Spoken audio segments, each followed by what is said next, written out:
بسم الله الرحمن الرحيم. مشاهدينا متابعينا في كل مكان عبر قنوات شبكة الإعلام العراقي، نحييكم أجمل تحية وأهلا وسهلا ومرحبا بكم. عجلة دورينا تعود للدوران مرة أخرى بعد التوقف الدولي، وفي آخر جولاته هنا في الجولة 35 هنا من أرض الطهر، من مدينة الحسين عليه السلام، من كربلاء العز والكرامة، من تلك الأرض التي كتب عليها التاريخ فصوله بدماء الشهداء وعطر الزائرين.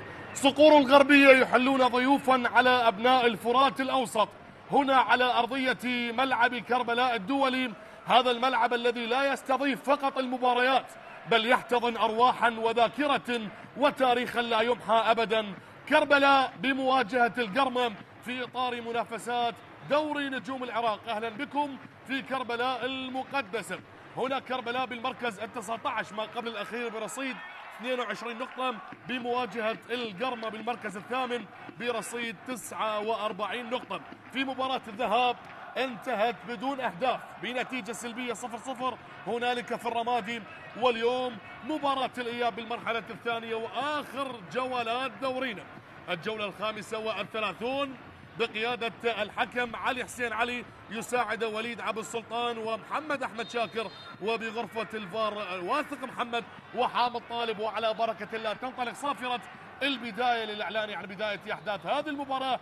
تحياتي لكم المعلق حسين سمير واصفا لهذه المباراة. من الجهة اليمنى بالنسبة لنادي القرمة بالألوان البرتقالية اللون المعتاد، ومن يسار الشاشة أصحاب الدار نادي كربلاء بالألوان الخضراء. أيضا انطلقت الصافرة وهنا البداية بعد التوقف. نعود لكم مرة أخرى يا من تتابعون معنا عبر قنوات شبكة الإعلام العراقي. أيضا اللحظات الأخيرة واللحظات الحاسمة بالنسبة لدورينا. شوف المرور الجميل، لكن استعادة لا زالت تسديدة، وبعد ذلك مرت الكرة لم تغادر بعد. لا زالت الكرة على الطرف الأيسر، لم يعطونا أي مساحة لنذكر تشكيلة الفريقين. بداية قوية من صقور الغربية كانوا من خلالها البحث أو يبحثون عن أول أهداف اللقاء. شوف الضغط العالي على حامل الكرة. هنا الكرة مرت وعلى مرتين عن طريق المغربي كريم بن عريف، تعود مرة أخرى على مستوى صدر التحضير، لكن هنالك الصافرة متواجدة بهذه اللحظات. هذا بالنسبة لي أصحاب الدار بحراسة المرمى عبد العزيز عمار، خط الدفاع محمد واتارا، صلاح حسن، محمد سعد، واحمد الوجيه، كريم بن عريف، حسن حمزه، عبد العباس عياد، عبد الله حسون، مصطفى راضي، وعبد القادر طارق. امامك بالصوره مدرب نادي القرمه الكابتن احمد خلف، اللي يبدا بتشكيله بحراسه المرمى ليث ساجد، وبالخط الدفاعي ريتشارد كاساغا، جيفرسون باهيه، محمود غضير ومؤمل عبد الرضا. خط الوسط شهاب رزاق، هيرنلسون كارمو، محمد مزهر ومحمود خليل وعلاء الدين الدالي، منتظر عبد الامير بالخط الهجومي. هذه خيارات المدربين، مدرب كربلاء الكابتن عباس عطيه، ومدرب القرمه احمد خلف. امامك بالصوره حكم اللقاء علي حسين علي، الحكم اللي يقود مجريات هذه المباراه. كربلاء قرر المباريات يريدون مصالحه جماهيرهم. العميد الكربلائي، هذه الكرة تصل من الطرف الأيمن، صراع بدني لا زال حاضرا بهذه اللحظات. طالت الكرة على كريم بن عريف، استعادة لا زالت بالنسبة للقرمة، تصل على الطرف الأيسر، مرت مرة أخرى عملية تغيير اللعب بعدما كانت عند منتظر عبد الأمير. هنا الكرة بمنتصف الملعب، تغيير اللعب من الطرف الأيمن، يحتاجون للتركيز. هنا التدخل وهنا الصافرة والمخالفة لمصلحة نادي كربلاء. حكم المباراة كان قريب من الكرة الماضية، وبذلك سلامات.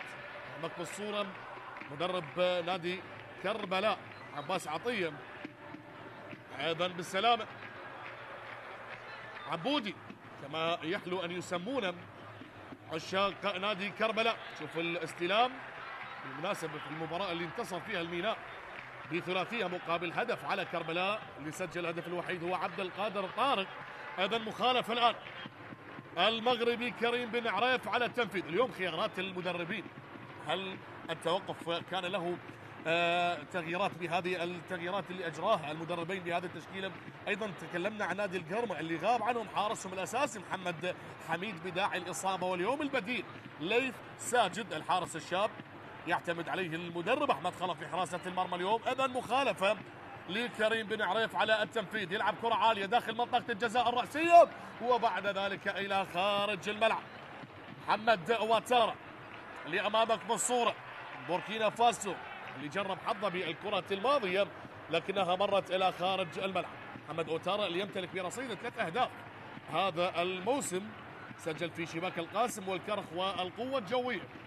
كرة مرت إلى خارج الملعب، نعم توقف لم يكن بمدة طويلة، لكن اشتاقوا عشاق دوري نجوم العراق لهذه الجولات وبالأخص الجولات الأخيرة، والمنافسة لا زالت شرسة هنا بافتتاح الجولة 35 ما بين الفريقين في نفس التوقيت. مباراة نفط ميسان والميناء، هذا الجولات الأخيرة والمنافسة اشتدت ما بين فرق المقدمة، نتكلم بالأخص عن المركز الأول والوصيف ما بين الشرطة والزوراء، لكن متبقية مباريات لتحديد ومعرفة البطل. هذه كرة من الطرف الأيمن، الاستلام لا زال لكن تدخل ممتاز عن طريق اليمني أحمد الوجيه اللي يبعد الخطورة بالكرة الماضية.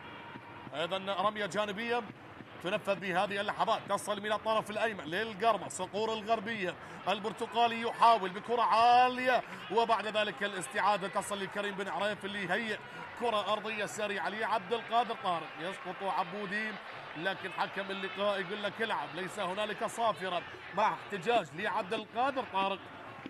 ثاني هدافين كربلاء بعد عبد الله حسون برصيد 6 أهداف، عبد الله حسون وعبد القادر طارق برصيد 5 أهداف. هذه الكرة الآن تصل لمنتظر عبد الأمير، تغيير اللعب بمنتصف الملعب، تبادل للكرات بالنسبة للقرمة لإيجاد الحلول والمساحات.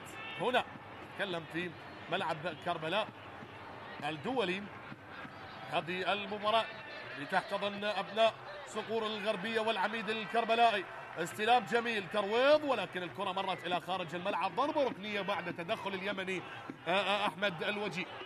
مرة الثانية صراع ما بين الأطراف بين الجناح، ومن هنالك لاعب الطرف أحمد الوجيه بالانتظار. هذا هو عبد العزيز عمار، منتظر عبد الأمير على التنفيذ. في آخر مباراة فازوا على الكرخ بهدف هذا اللاعب، منتظر عبد الأمير 1-0 أمام الكرخ. الآن هو على التنفيذ، الضربة الركنية للقرمة، منتظر عبد الأمير يلعبها عالية لكن ليس هنالك حلول، غابت الحلول. محمد مزهر هي كرة تعود مرة أخرى لكن عملية قطع الكرة موجودة بهذه اللحظات. نوعا ما اندفاعات من نادي القرمة، لا يريدون ترك أي مساحات لنادي كربلاء. عودة مرة أخرى بهذه اللحظات، نمنع عن ريتشارد كاساغا اللاعب الأوغندي خطوط الدفاعية اللي يرافق جيفرسون باهية اللاعب البرازيلي. هذه كرة عالية جميلة لكن طويلة طويلة طويلة، مرت إلى خارج الملعب بهذه اللحظات وبذلك هي للحارس عبد العزيز عمار. يعتمدون على الأطراف نادي القرمة، هذا ما اكتشفناه بأول 7 دقائق من شوط المباراة الأول. هذا الانتظار الآن، هذا هو المغربي كريم بن عريف، اليوم يلعب بصورة أساسية. المباراة الأخيرة أمام الميناء لم يشارك أساسيا، شارك كبديل بالشوط الثاني. الآن الكرة العالية تصل بمنتصف الملعب، رأسية تحولت من خلالها إلى خارج الملعب إلى رمية جانبية. كربلاء يحتاج للتركيز بالأخص بوسط الملعب، لكن القرمة والأطراف خطة المدرب أحمد خلف.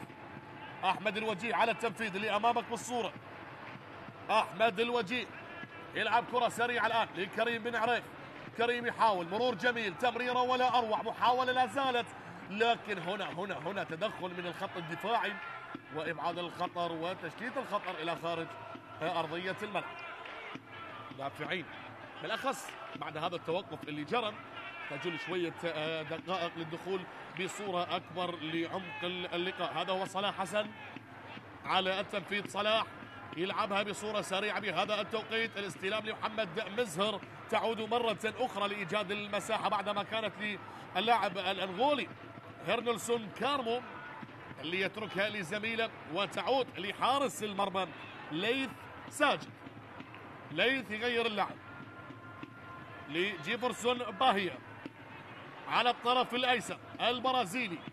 جيفرسون تغيير اللاعب الآن طريق زميل الآخر محمد مزهر، وبذلك الكرة مستخلصة، لكن هنالك صافرة ومخالفة في وسط حديث مع حكم اللقاء علي حسين علي. انتظر عبد الأمير نادي القرمة ضيف الجديد على دورينا، دوري نجوم العراق، وهو بالمركز الثامن. المفاجآت اللي قدمها نادي القرمة هذا الموسم قارع الكبار، وكان اسما صعبا حتى هذه الجولات الأخيرة. أيضا على التنفيذ مخالفة للقرمة، صقور الغربية على التنفيذ بكرة عالية على طرف الأيمن، لكن أحمد الوجيه باستلام الآن كرة وسرعة، صراع بدني لا زال، يتفوق بصورة جميلة بالكرة الماضية عندما كانت لمصطفى راضي لاعب نادي كربلاء.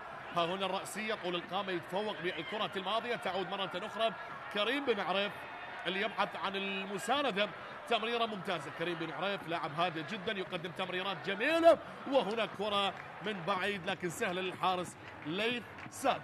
تكلم عن اللاعب عبد الله حسون لاعب نادي كربلاء اللي دائما ما يسجل الأهداف الجميلة من مسافات بعيدة، قدم يمينية قوية، لكن اليوم الأمور مختلفة. هل يصالح كربلاء جماهيرا في ظل النتائج بالمباريات الأخيرة؟ كربلاء في آخر 4 مباريات تلقى الفريق 11 هدف وسجل فقط هدفين، وبالمركز 19 ما قبل الأخير مهدد بصورة مباشرة للهبوط. لكن هنا لا زال نادي كربلاء ولاعبيه يحاولون الوصول والابتعاد عن المراكز الأخيرة. نوعا ما الأمور صعبة، مصالحة الجماهير اليوم يجب أن تكون حاضرة بالنسبة للعميد الكربلائي. أما نتكلم عن القرمة نتائج طيبة بالأخص بالفترة الأخيرة، لكن نعم المباراة الأخيرة أمام الكرخ فاز ب1-0، لكن قبلها خسر من الشرطة برباعية نظيفة في ملعبهم. كرة تعود الآن لكريم بن عريف. 10 دقائق أولى مرت من شوط المباراة الأول، ولا زالت المباراة من دون أهداف حتى هذه اللحظة. عملية جس النبض، اختبارات ما بين الفريقين وحتى المدربين، ولكن الكرة تصل على الطرف الأيمن. مرور جميل الآن، المساحة تواجدت والتمريرة حضرت والدوران مع الكرة، لكن كريم بن عريف هو اللي يستلم.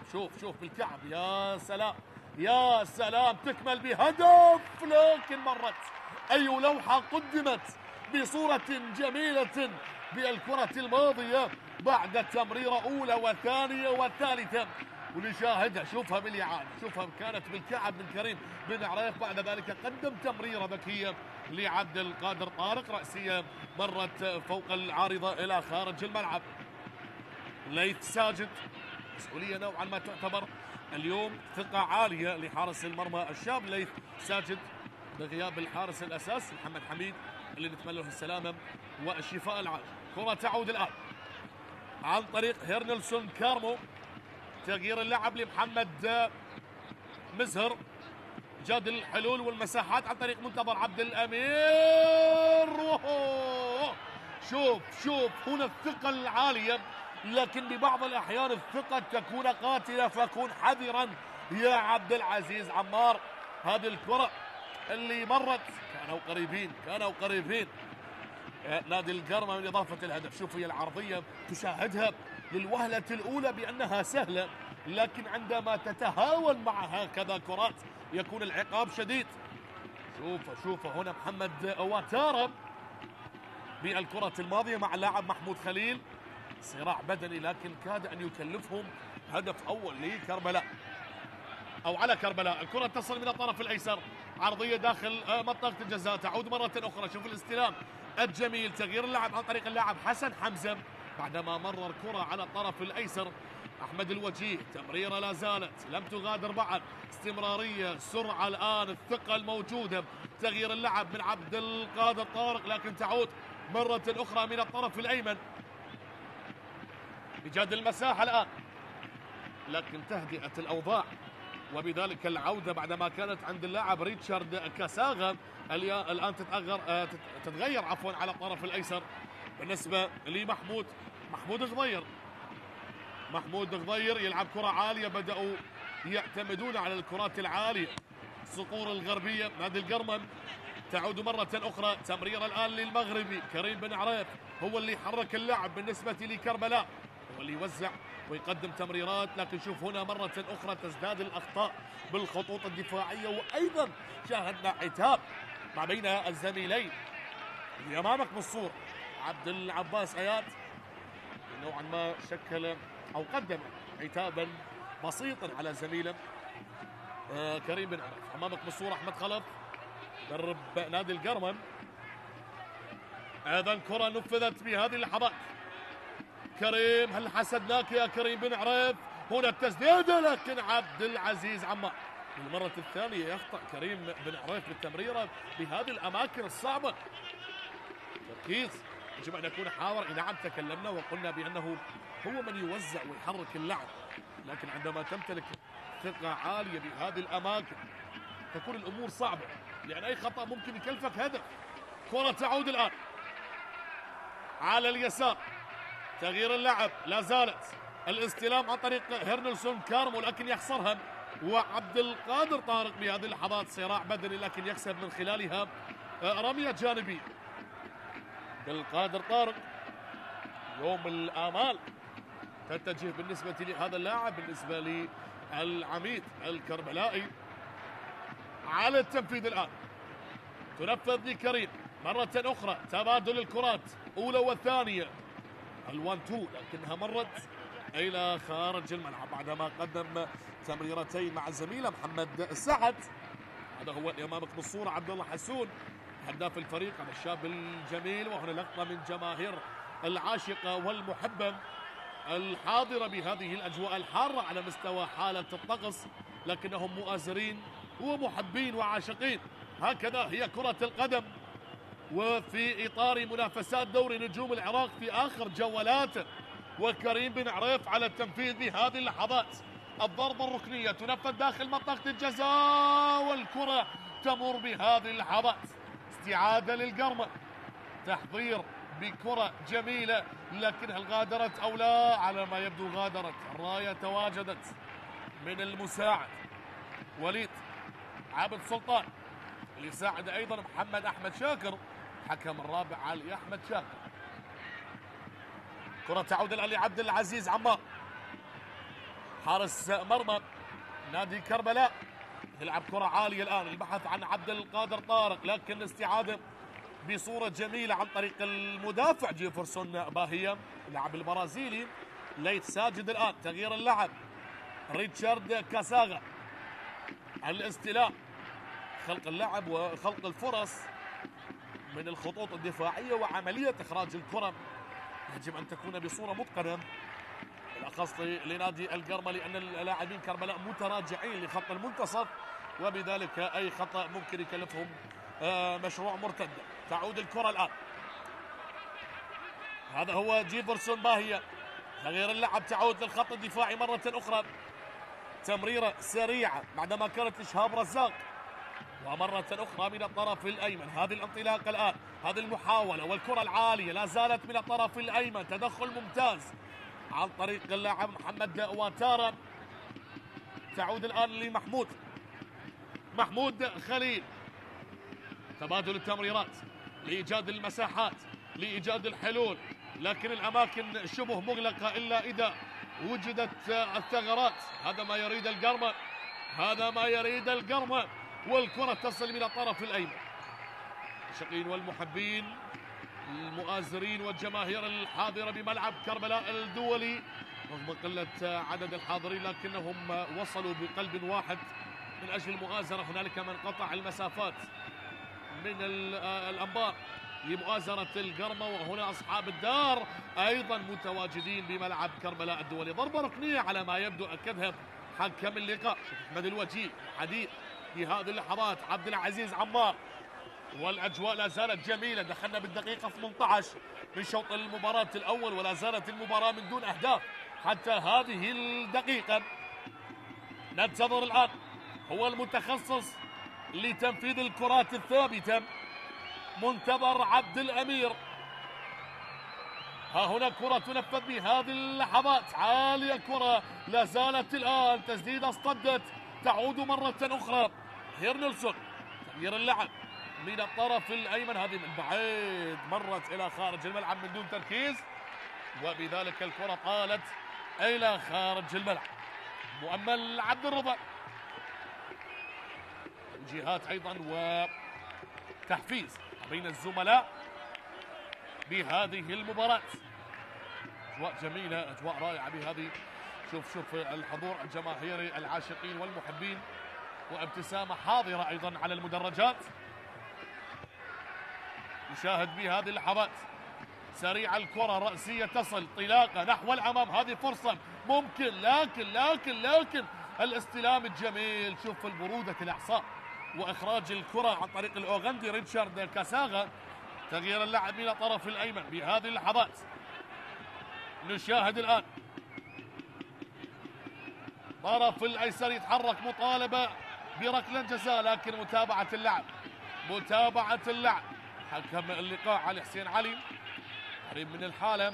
وها هنا كريم بن عريف يغير اللعب من الطرف الأيمن، استعادة لإيجاد المساحة. ها هنا التحضير، لكن شوف ثلث ساعة مرت حتى اللحظة من شوط المباراة الأول، وبدأت تصل الهجمات. هنا كرة خاطئة وممكن يأتي العقاب، تسديدة من بعيد، لكن ليث ساجد يتصدى للكرة الماضية.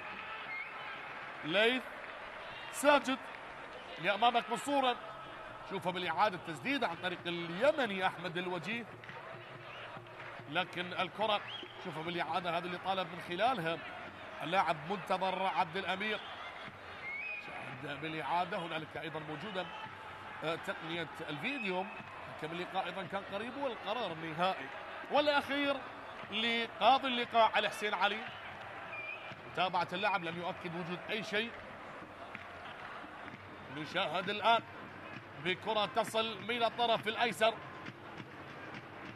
للبرازيلي جيفرسون باهية، اللي يبحث بهذا التوقيت عن بناء اللعب من الخطوط الدفاعية.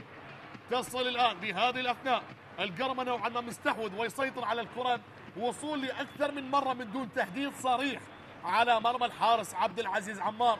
وهنا الكرة تصل من الطرف الأيسر، إيجاد الحلول جيفرسون باهية البرازيلي، رقص السامبا بكرة اصطدت بالمغربي، وتعود مرة أخرى بهذه اللحظات. أسد من أسود الأطلس هنا في محافظة كربلاء يمثل العميد كريم بن عريف. وها هنا كرة لريتشارد كاساغا اللاعب الأوغندي اللي يغير اللعب من الطرف الأيمن. القرمة يحاول أن يسيطر على الكرة من كل جهات الملعب.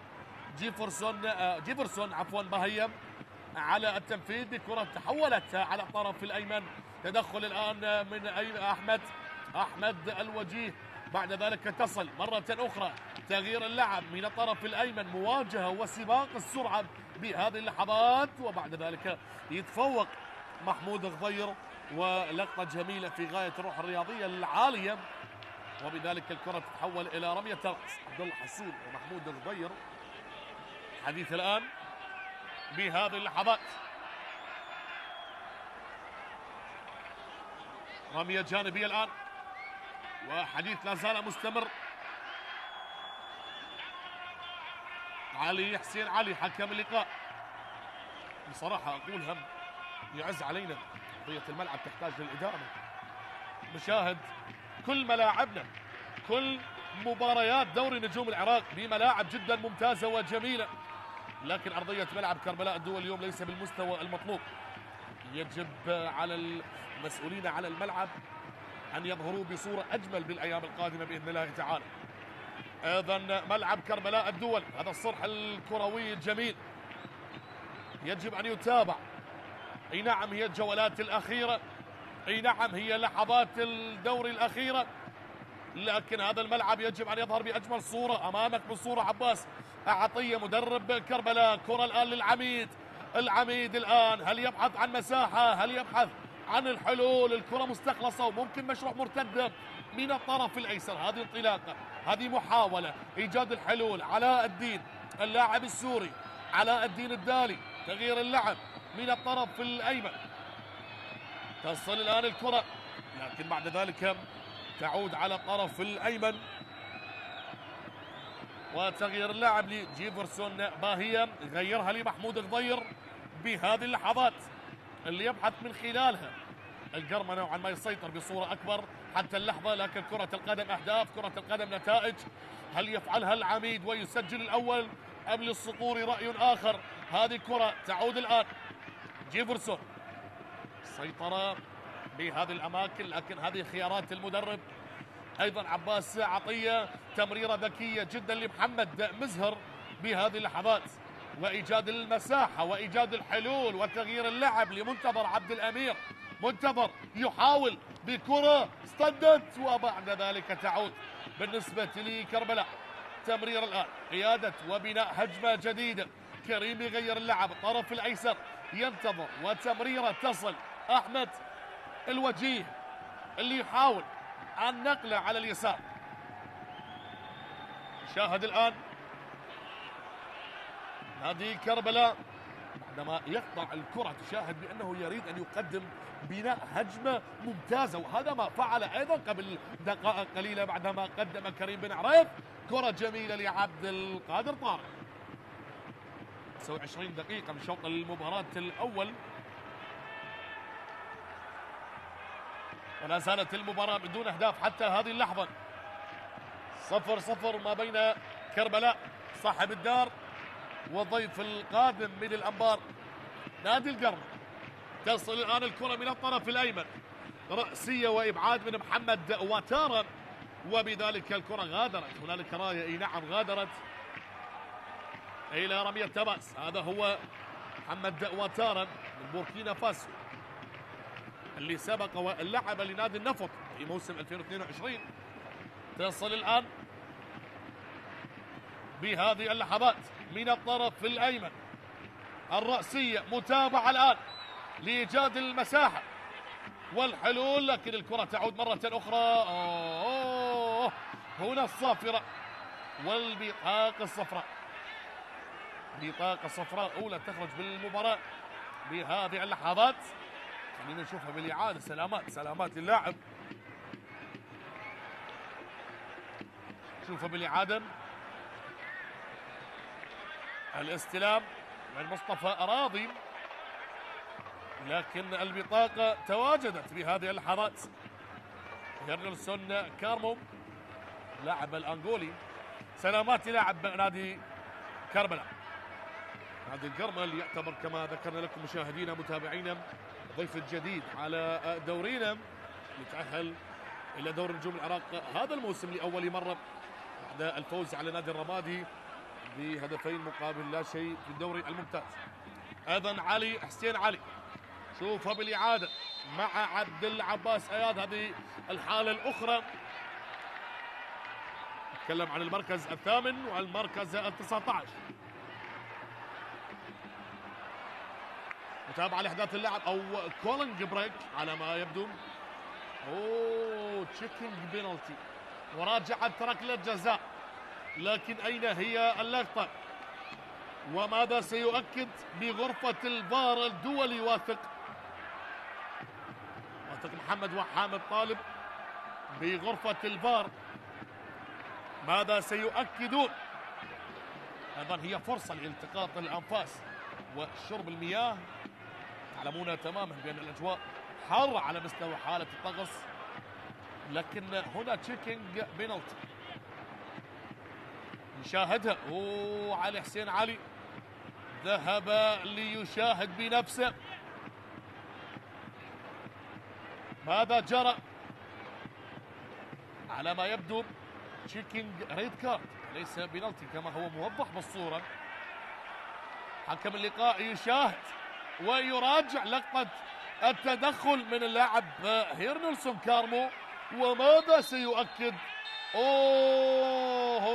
هنالك لمسة يد، هنالك لمسة يد على ما يبدو يؤكدها الحكم علي حسين علي. حديث لا زال، وعلى ما يبدو نعم خلاص الأمور حسمت. ركلة جزاء للقرمل. الحديث الآن شوفها بالإعادة. عبد العباس آيات ولمسة اليد اللي شاهدها علي حسين علي بعد العودة إلى الفار. اذا هنا نعم ركلة جزاء،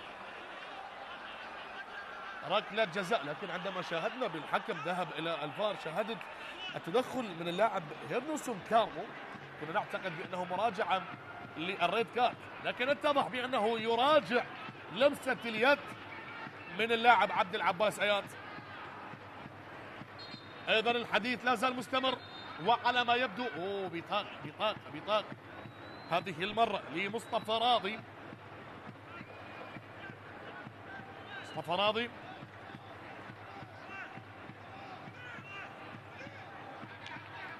والحديث لا زال، والسوري هو الأقرب على التنفيذ. علاء الدين الدالي، علاء الدين، عبد القادر طارق وعبد العزيز عمار يحاولون تشتيت الأذهان، لكن لننتظر صافرة حكم اللقاء. اذن السوري علاء الدين الدالي اللي يمتلك برصيده 4 أهداف، هل يسجل هدف الخامس هذا الموسم وهدف الأول أو الهدف الأول بهذه المباراة؟ خلينا نشوف.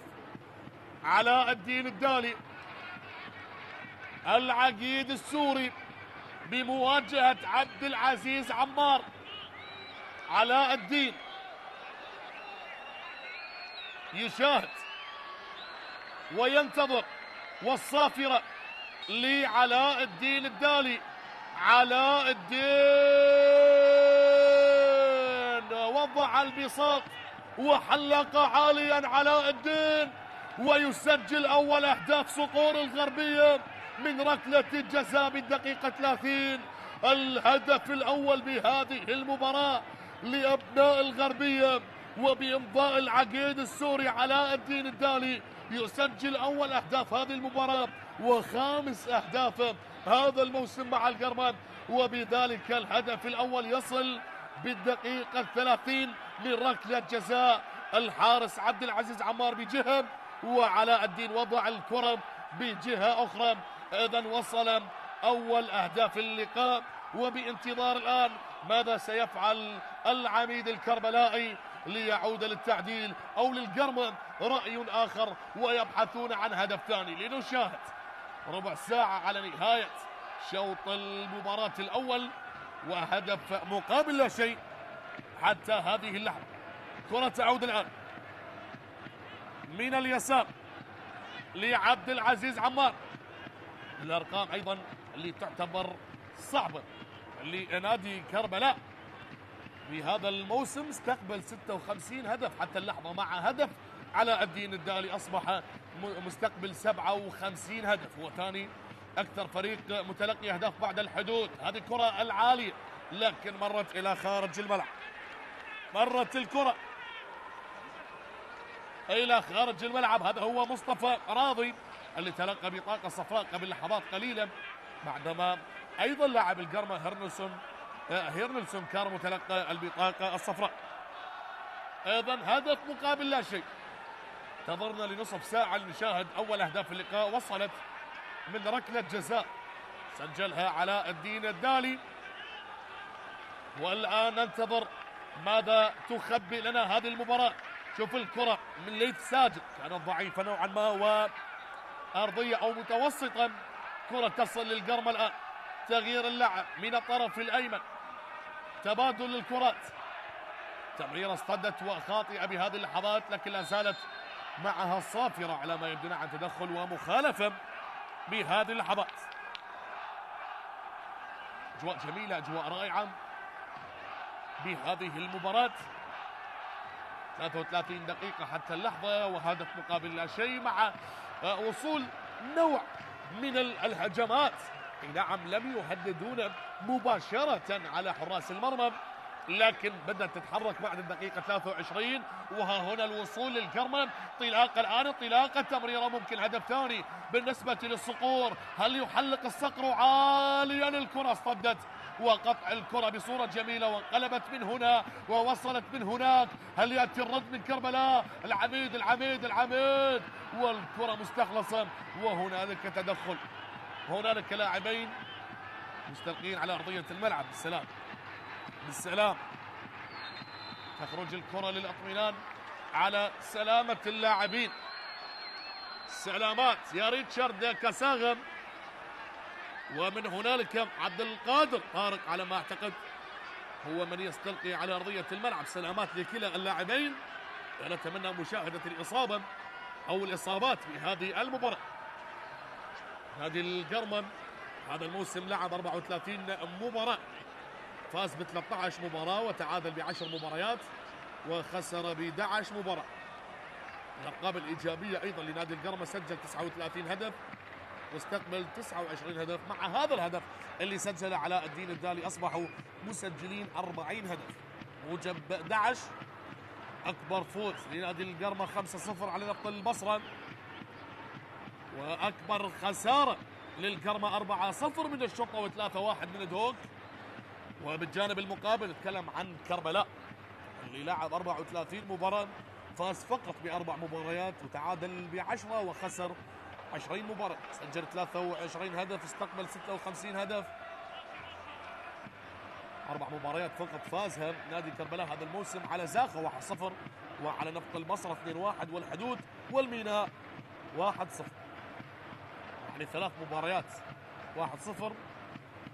وهنا الإعادة على الدين الدالي اللي سجل الهدف الأول بهذه المباراة حتى اللحظة من ركلة جزاء. أكبر خسارة لكربلاء هذا الموسم من زاخو بخماسية نظيفة ومن الشرطة برباعية نظيفة. الأشياء المشتركة بهذه المباراة أن كربلاء والقرمة خسروا من الشرطة برباعية نظيفة. أيضا عودة لإحداث اللعب، تعود الكرة بمبدأ روح الرياضية العالية بهذه اللحظات. نشاهد الآن تمريرة تصل من الطرف الأيمن لإيجاد المساحات. 10 دقائق على نهاية النصف الأول لهذه المباراة. تكلمنا عن الجولة 35، 3 جولات هي المتبقية على النهاية وعلى معرفة من هو البطل. هل هو الشرطة للمرة الرابعة على التوالي أم هو للنوارس الزوراء بعد غياب؟ الآن التدخلات والكرة تصل، وهذا الموسم من الأشياء الجميلة اللي شاهدناه بدورينا، المنافسة الشرسة اللي بقيت حتى الجولات الأخيرة ولا زالت مستمرة، لم تحسم الأمور. شوف فرحة عشاق صقور الغربية اللي قطعوا المسافات من الأنبار إلى الفرات الأوسط إلى كربلاء. أيضا على التنفيذ محمود غضير. الانتظار الآن لتغيير اللعب.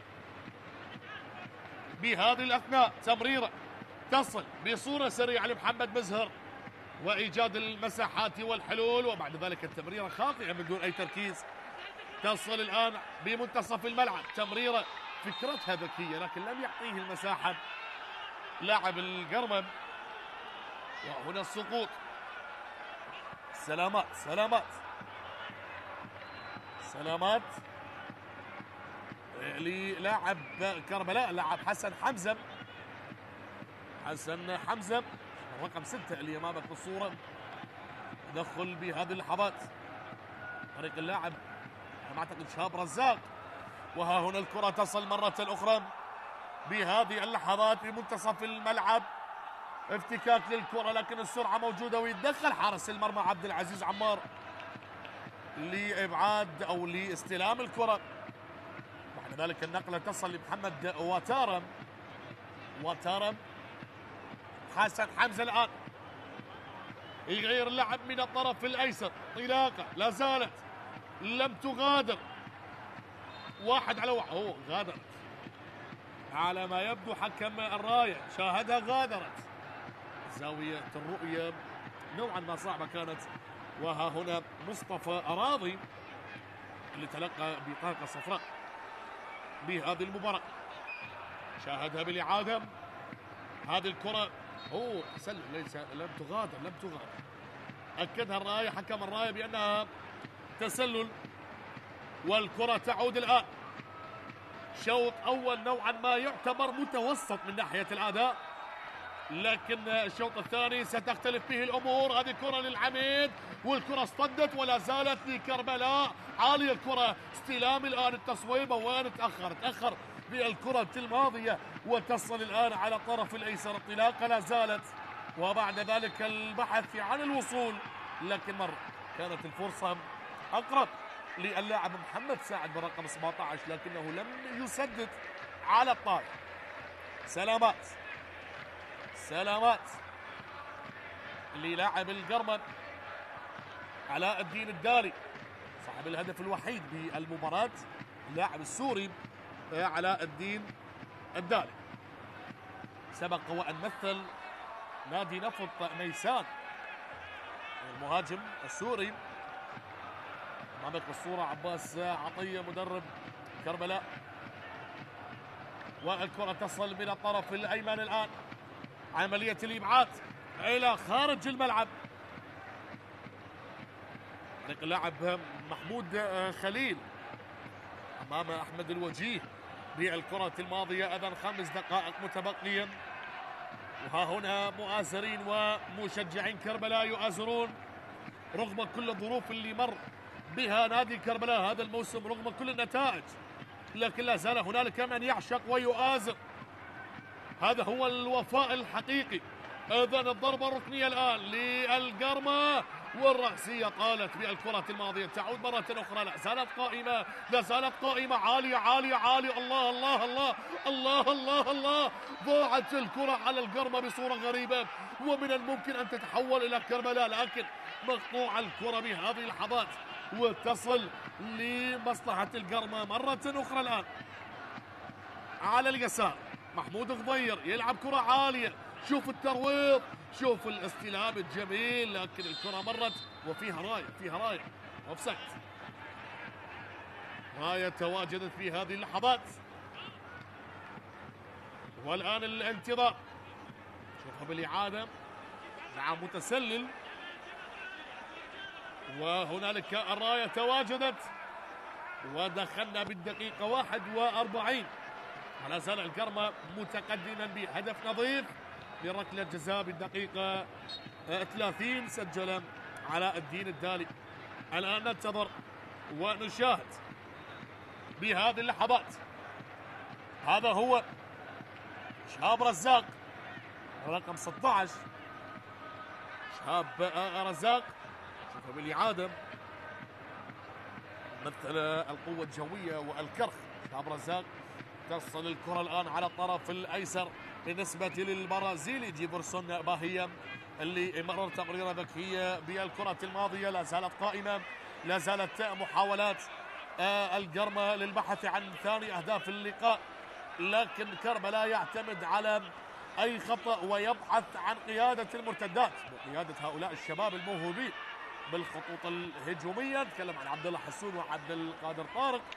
تمريرة من ريتشارد كاساغا إلى جيفرسون باهية. تبادل الكرات في هذه اللحظات لمحمود غضير من الطرف الأيسر. التسليم والاستلام الآن لإيجاد الحلول، إيجاد المساحات. هنا المساندة وين بمفردة، لكن الكرة مستخلصة ومعها صافرة تواجدت في هذه اللحظات. عملية تهدئة الأوضاع. حكم اللقاء علي حسين علي. تدخل أكثر لاعب تدخلوا أو تعرض للتدخلات والالتحامات حتى اللحظة هو عبد القادر طارق للمرة الرابعة على ما أعتقد.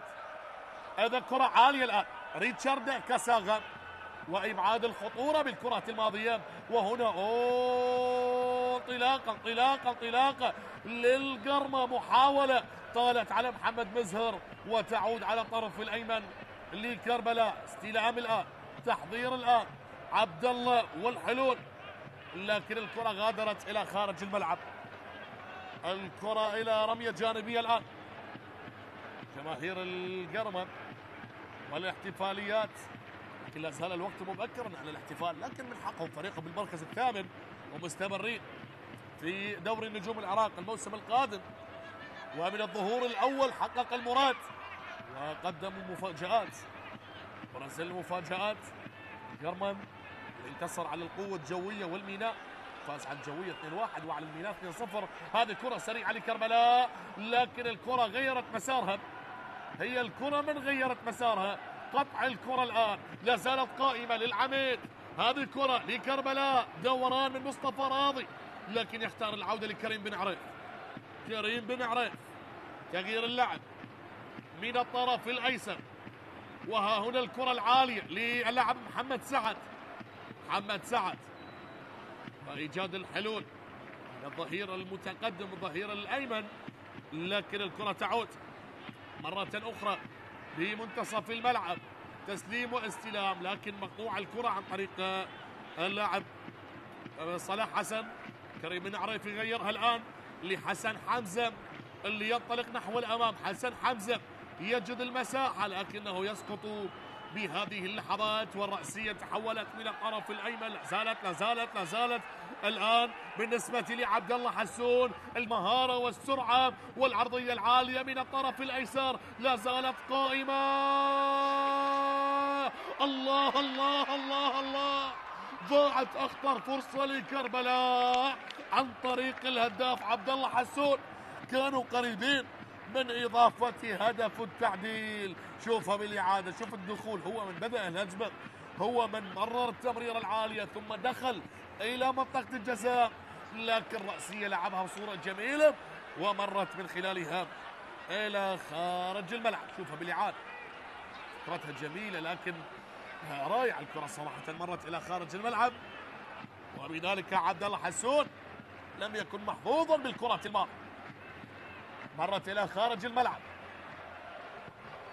هذا هو عبد الله حسون هداف الفريق اللي سجل ثنائية في مرمى هوك، وأيضا سجل بمرمى النجف 3 أهداف ما بين المباراتين، وأيضا سجل بمرمى نفط ميساء. كرة تصل الآن كريم بن عريف لمحمد سعد. تبادل التمريرات الآن، انطلاقة نحو الأمام، بدأ يتحرك العميد، بدأ يتحرك نادي كربلاء، لكن هنا انتهى الوقت الأصلي و4 دقائق وقت كبدل ضائع لنهاية شوط المباراة الأول. كرة الآن لصلاح حسن. صلاح، تمريرة تصل الآن لمحمد سعد. تغيير اللعب بقدم يسارية على الطرف الأيسر، وها هنا التمريرة على اليسار. تبادل التحضيرات، تبادل التمريرات، هنا النقلة، هنا المحاولة هذه لكربلاء، والحارس ليث ساجد هو من يتصدى. الكرة جميلة كانت لكنها في منتصف المرمى، وها هنا الحارس ليث ساجد هو من يتصدى للكرة الماء. إذا كانت هذه الرغبة بالنسبة للاعبي كربلاء الآن تواجدت في آخر لحظات شوط المباراة الأول، لكن تراجع القرمة هو من جعلهم ينطلقون نحو الأمام. إذن كرة سريعة الآن تصل من اليسار، انطلاقا، لكن هنا صراع البدني، وبعد ذلك الكرة تحولت إلى خارج الملعب إلى رمية جانبية. فريقين تازين، تكلم عن كربلاء هذا التاريخ الطويل اللي تأسس بسنة 1958، والقرمة الضيف الجديد اللي تأسس ب 2020 اللي يثبت حضوره بأجمل صورة، والفريقين يقدمون شوطا أولا متوسطا على مستوى الأداء، لكن هنا في ملعب كربلاء الدولي، والكرة تعود الآن بصورة سريعة، بعد ذلك تشديد الخطر، رأسية وإبعاد. تعود مرة أخرى، رأسية تعود بمنتصف الملعب لهيرنلسون كارمو لاعب الأنغولي. تعود مرة أخرى للقرمة، صقور الغربية يبحث عن هدف ثاني، لكن هذه التمريرة بعيدة مرت إلى خارج الملعب. تنفذ الكرة الآن، استلام، انطلاق نحو الأمام لكربلاء، التمريرة ذكية كانت، لكن الخط الدفاعي ممتاز القرمة بالكرة الماضية. إذن آخر ثواني شوط المباراة الأول، آخر لحظات شوط المباراة الأول، دقيقة على نهاية الشوط، والكرة تصل من الطرف الأيمن. بالنسبة للقرمة يريدون تبادل الكرات في نهاية شوط المباراة الأول وهم متقدمين بهدف مقابل لا شيء. كرة تصل جيفرسون باهية، رأسية خاطئة تصل الآن من بعيد يجرب حظا، لكن الكرة مرت إلى خارج الملعب. كرة مرت إلى خارج الملعب. أتمنى بالأيام القادمة وبالجولات القادمة الاعتناء بأرضية ملعب كربلاء الدولي، هذا الصفحة الرياضي الجميل لا نتمنى بأن نشاهد بهذه الصورة صراحة، حتى وإن كان الكلام قاسي، لكن من أجل مصلحة البلد والدوري. دورينا جميل، ملاعبنا كلها جميلة، نقلنا ممتاز، كل الأمور جميلة في دوري نجوم العراق، فيجب أن تكتمل الصورة بأجمل لوحة. إذن هنا عباس عطية وصافرة لنهاية شوط المباراة الأول بتقدم القرمة بهدف نظيف بإمضاء السوري علاء الدين الدالي من ركلة جزاء بالدقيقة 30. لا تذهبوا بعيدا، استراحة قصيرة ونعود بشوط المباراة الثاني.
علي خليل يقطع الكرة.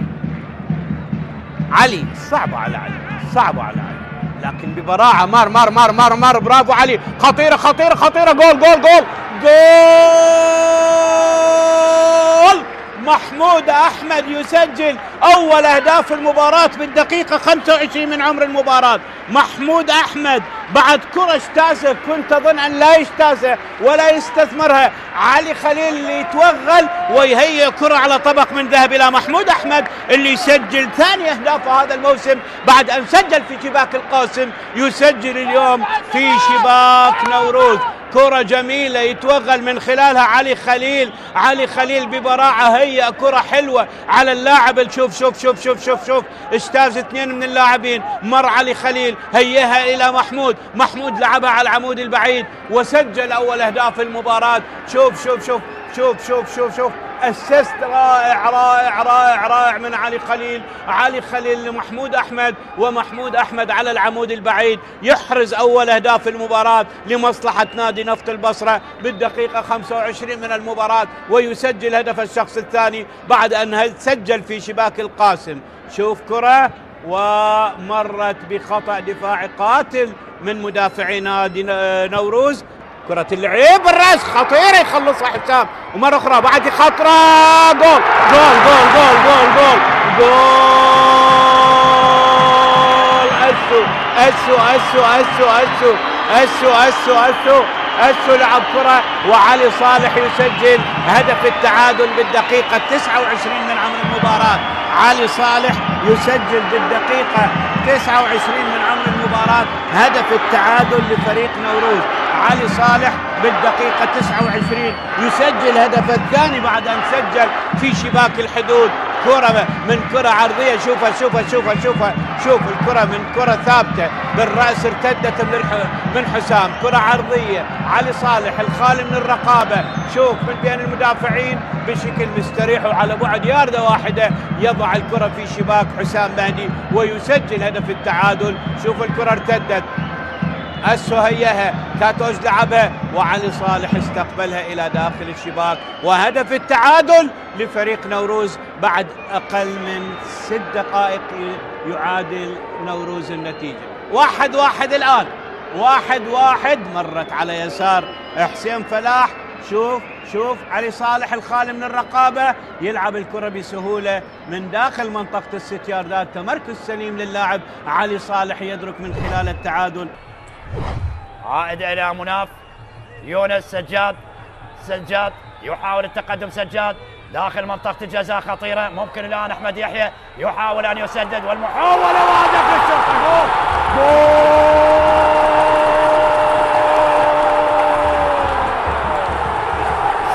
صمد ديالا كثيرا وجاء الهدف أخيرا. صمد ديالا كثيرا وجاء الهدف أخيرا. يتكرر سيناريو مباراة الزوراء مع الشرطة هذه المرة ديالا، وهدف لمهند علي.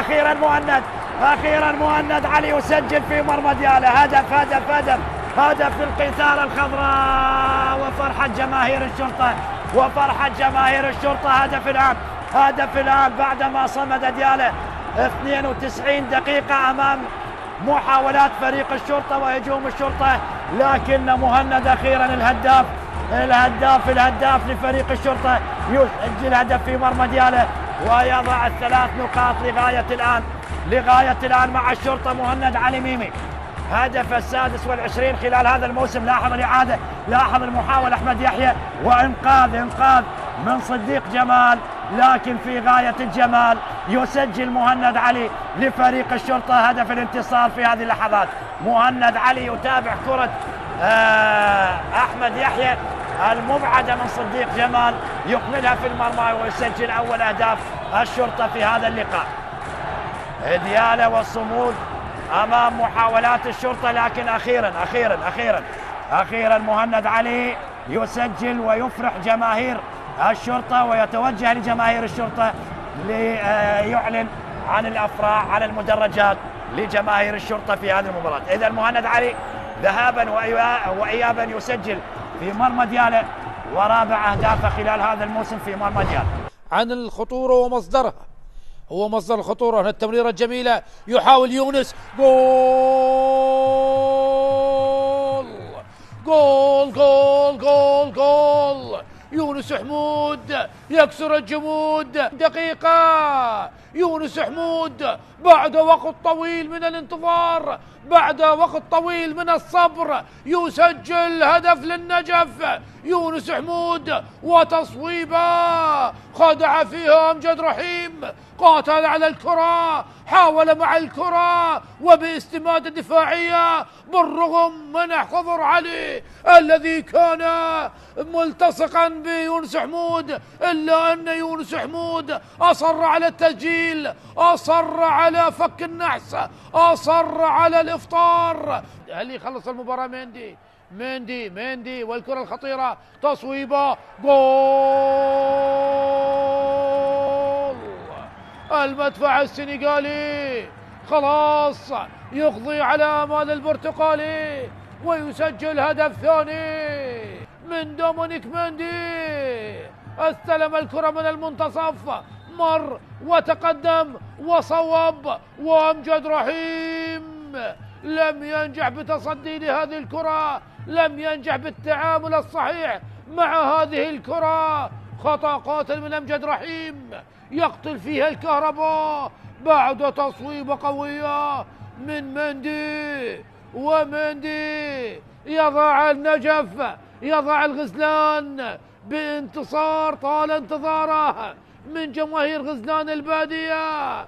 وشاهد الفرحة أحمد عبد الحسين وبنقله من المدافع جيفرسون باهية يلعبها، هذا التقدم، هذا الجول، هذا الجول، الله يا منتظر عمار عبد الأمير يسجل أول أهداف المباراة هنا بملعب الساحر. تحلق صقور الغربية بأول أهداف المباراة. تفاز صقور الغربية، حلقت الصقور بهذا التقدم بخطأ نعم ارتكبه الحارس، كان متقدما مهدي هاشم. لا يا مهدي لا، بهذا التقدم كلفت فريقك هدف، كلفت فريقك هدف يا مهدي هاشم. وغلطة الشاطر ملف، وهنا غلطة الحارس تكلف هدف. جميلة لكيسيندا، كيسيندا يبحث كيسيندا العرضية العالية، هدف أول. الله الله الله، السفانة وأول الأهداف سفانة الجنوب. نحن الرياح ونحن البحر والسفن، هكذا يؤكد سفانة الجنوب. وبإمضاء من وبرأسية من؟ سالم أحمد اللي هدد بالبداية، والآن يؤكد تقدم الميناء برأسية جميلة مثالية باغتت حارس المرمى عبد العزيز عمار. 9 وسجل بالدقيقة 9 أيضا. هذه فرصة، هذه خطيرة للميناء. الله، جول للسفانة، هدف ثاني للسفانة. حميد علي هو بالدقيقة 40. شوف تبادل التمريرات، شوف علاء عبد الزهرة اللي قدم تمريرة ذكية على طبق من ذهب، والفينشنج اللي كان موجود، الانهاء رغم انها اصطدت بالحارس عبد العزيز عمار، لكن الكرة كانت مباغتة من بين الأقدام، وبذلك حميد علي يسجل ثاني أهداف الميناء. دخول ممتاز، كرة مباغتة صعبة على الحارس. شوف يحتفل. هنا كرة لكربلاء، هذه فرصة للعميد، هذا مرور جميل، هذا تسديده، وهذا هدف أول. الله، جول جول جول، وعن طريق الهداف. عفوا بالإعادة، هي بدأت من مشتاق طالب وتمريرة عن طريق أوس محمد والدخول والتصدي، لكن عبودي كما يحلو أن يسمونه، عبودي عبد القادر طارق يسجل هدف تقليص النتيجة. بهذه الأثناء تمكن من التصدي للأولى عبد سليم حماد، لكن بالثانية كانت صعبة، وبذلك عبد القادر طارق يسجل هدف أول لكربلاء. الفريق مر بظروف وضغوط وتغيير على مستوى المدربين، بدأوا بالقطري السيد وسام رزق، بعد ذلك الأمر تغير بانتداب السيد لؤي صلاح بن النادي السابق، ومن ثم علي عبد الجبار. الله، السهرات الجميلة تبدأ بالحلوى، والحلوى من العماني. تبدأ مباراة اليوم، تبدأ قمة اليوم من أجل كلمة الصقور، من أجل كلمة العريق، تأتي عن طريق من؟ عن طريق الصبحي ولا فوزي؟ من وضعها في الشباك؟ من أسكنها مرمى صالح؟ من سجل الهدف الأول؟ حوار وتوجيهات، مبادرة وهدف وانطلاقة كبيرة تأتي الآن. يبادرون مبكرا، والمخرج لا زال عينه على فوزي في الكرة الأخيرة. لاحظ هنا الذي سجل هو الصبحي وليس عصام. الكرة عالية ورأسية عصام. الصبحي من سجل وليس فوزي، والبداية من العماني، الرأسية من العماني، عرضية إيسايا من نسر نيجيريا إلى ابن السلطنة، إلى من يبدأها بحلوة عمان. يأتي اليوم ويسجل هدف التقدم للقوة الجوية. ولا في وسط الملعب تلعب باتجاه ويليام جيبور، يبحث عن زميل، يبحث عن من يصل. ويليام جيبور الليبيري. الله، هدف ثاني، هدف تأكيد الانتصار. ويليام جيبور وإن غاب لكن الحضور كبير، وإن لم يسجل لكنه لا يسجل إلا أهداف خارقة للعادة. هدف رائع جدا من ويليام جيبور من صقر العقاب، يسجل اليوم من أجل أن يعود فريق القوة الجوية، من أجل عودة الصقور. جيبور يقول كلمة أيضا، جيبور يسجل أول الأهداف مع الصقور. هنا ويليام مر، هنا ويليام وصل، راح ومصطفى رعد هنا راح مع هبوب الرياح. لاحظ هنا الكرة الأخيرة وصلت عالية باتجاه ويليام جيبور، لوحده مر، سدد كرة في أقصى الزاوية مع القائم. ما بال القائم الذي ساعد القوة الجوية في هدفين. كرة قوية جميلة من القائم الأيسر إلى المرمى، وصلت إلى هدف ثاني، وصلت إلى التأكيد.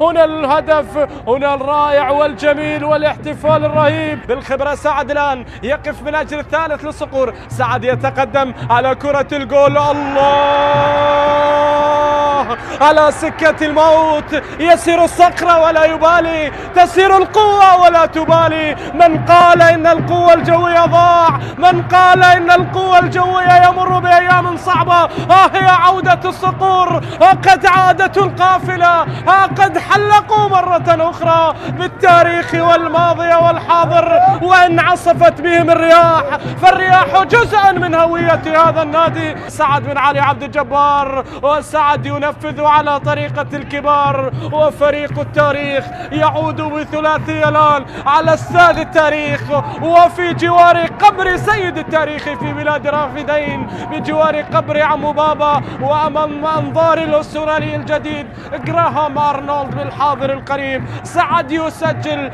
وكرة تلعب إلى الأمام. ميسوكي هل هو الرابع يا ميسوكي؟ الله، أسد الكاميرون يضع البصمة على رباعية تاريخية. الآن سير الأسد، عانى سير الأسد، يأتي ميسوكي من بلاد الكاميرون ليسار في بغداد. الكرة من دون أوفسايد، في أوفسايد، عانك على حكم الفار، وحكم الفار سيؤكد بأن الهدف شرعي. ميسوكي وصالح هذه المرة لا مجال، لا محال. رباعية تاريخية، عادت الصقور، عادت إلى ثوبها القديم، ثوب الإبداع والتألق. أنت ترتدي ثوب العريق، أنت تسير برتبة النقيب، وهذا عليك اليوم أن تسجل الأهداف وتظهر في هذا الفريق. هنا الحكاية. يوسف بمواجهة فهد، ركلة الجزاء الآن.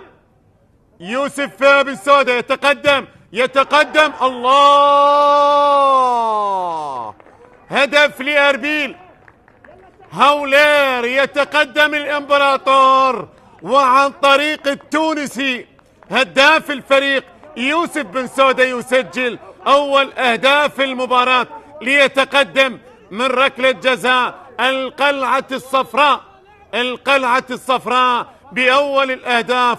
هنا في فرانسو حريري يتقدم ويسدد بيساره على يسار حارس المرمى، ليتقدم أربيل، ليسجل أربيل ويفتتح باب التسجيل في مرمى فهد طالب، في مرمى الطلبة. هدف مقابل لا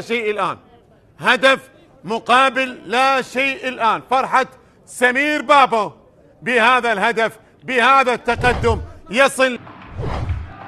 حسن عبد الكريم، تمرير، تحضير، حسن، الله، حسن عبد الكريم للزعيم في المكان السليم. الله الله الله، النوارس والهدف الأول، ومعروف المدارس باسم النوارس. الزعيم عن طريق حسن عبد الكريم في المكان السليم. الله الله الله، سجل الزوراء. الله، شوف، تمرير، تحضير، بدأت من الكاميروني، شوف التحضير. الله الله الله،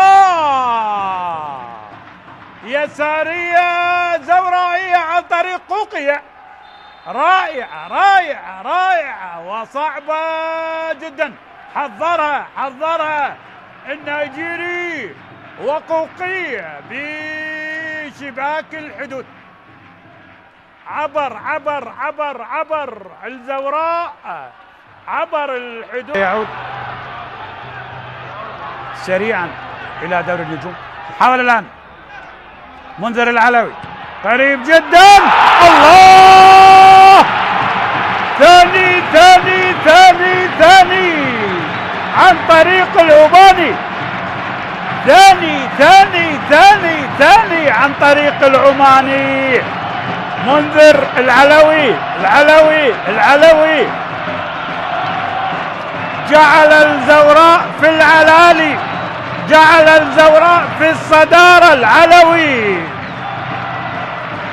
يؤكد الصدارة. رابع أهداف منذر العلوي، سجل على القوى الجوية والقرمة ونفط بيسان. ثاني للعماني،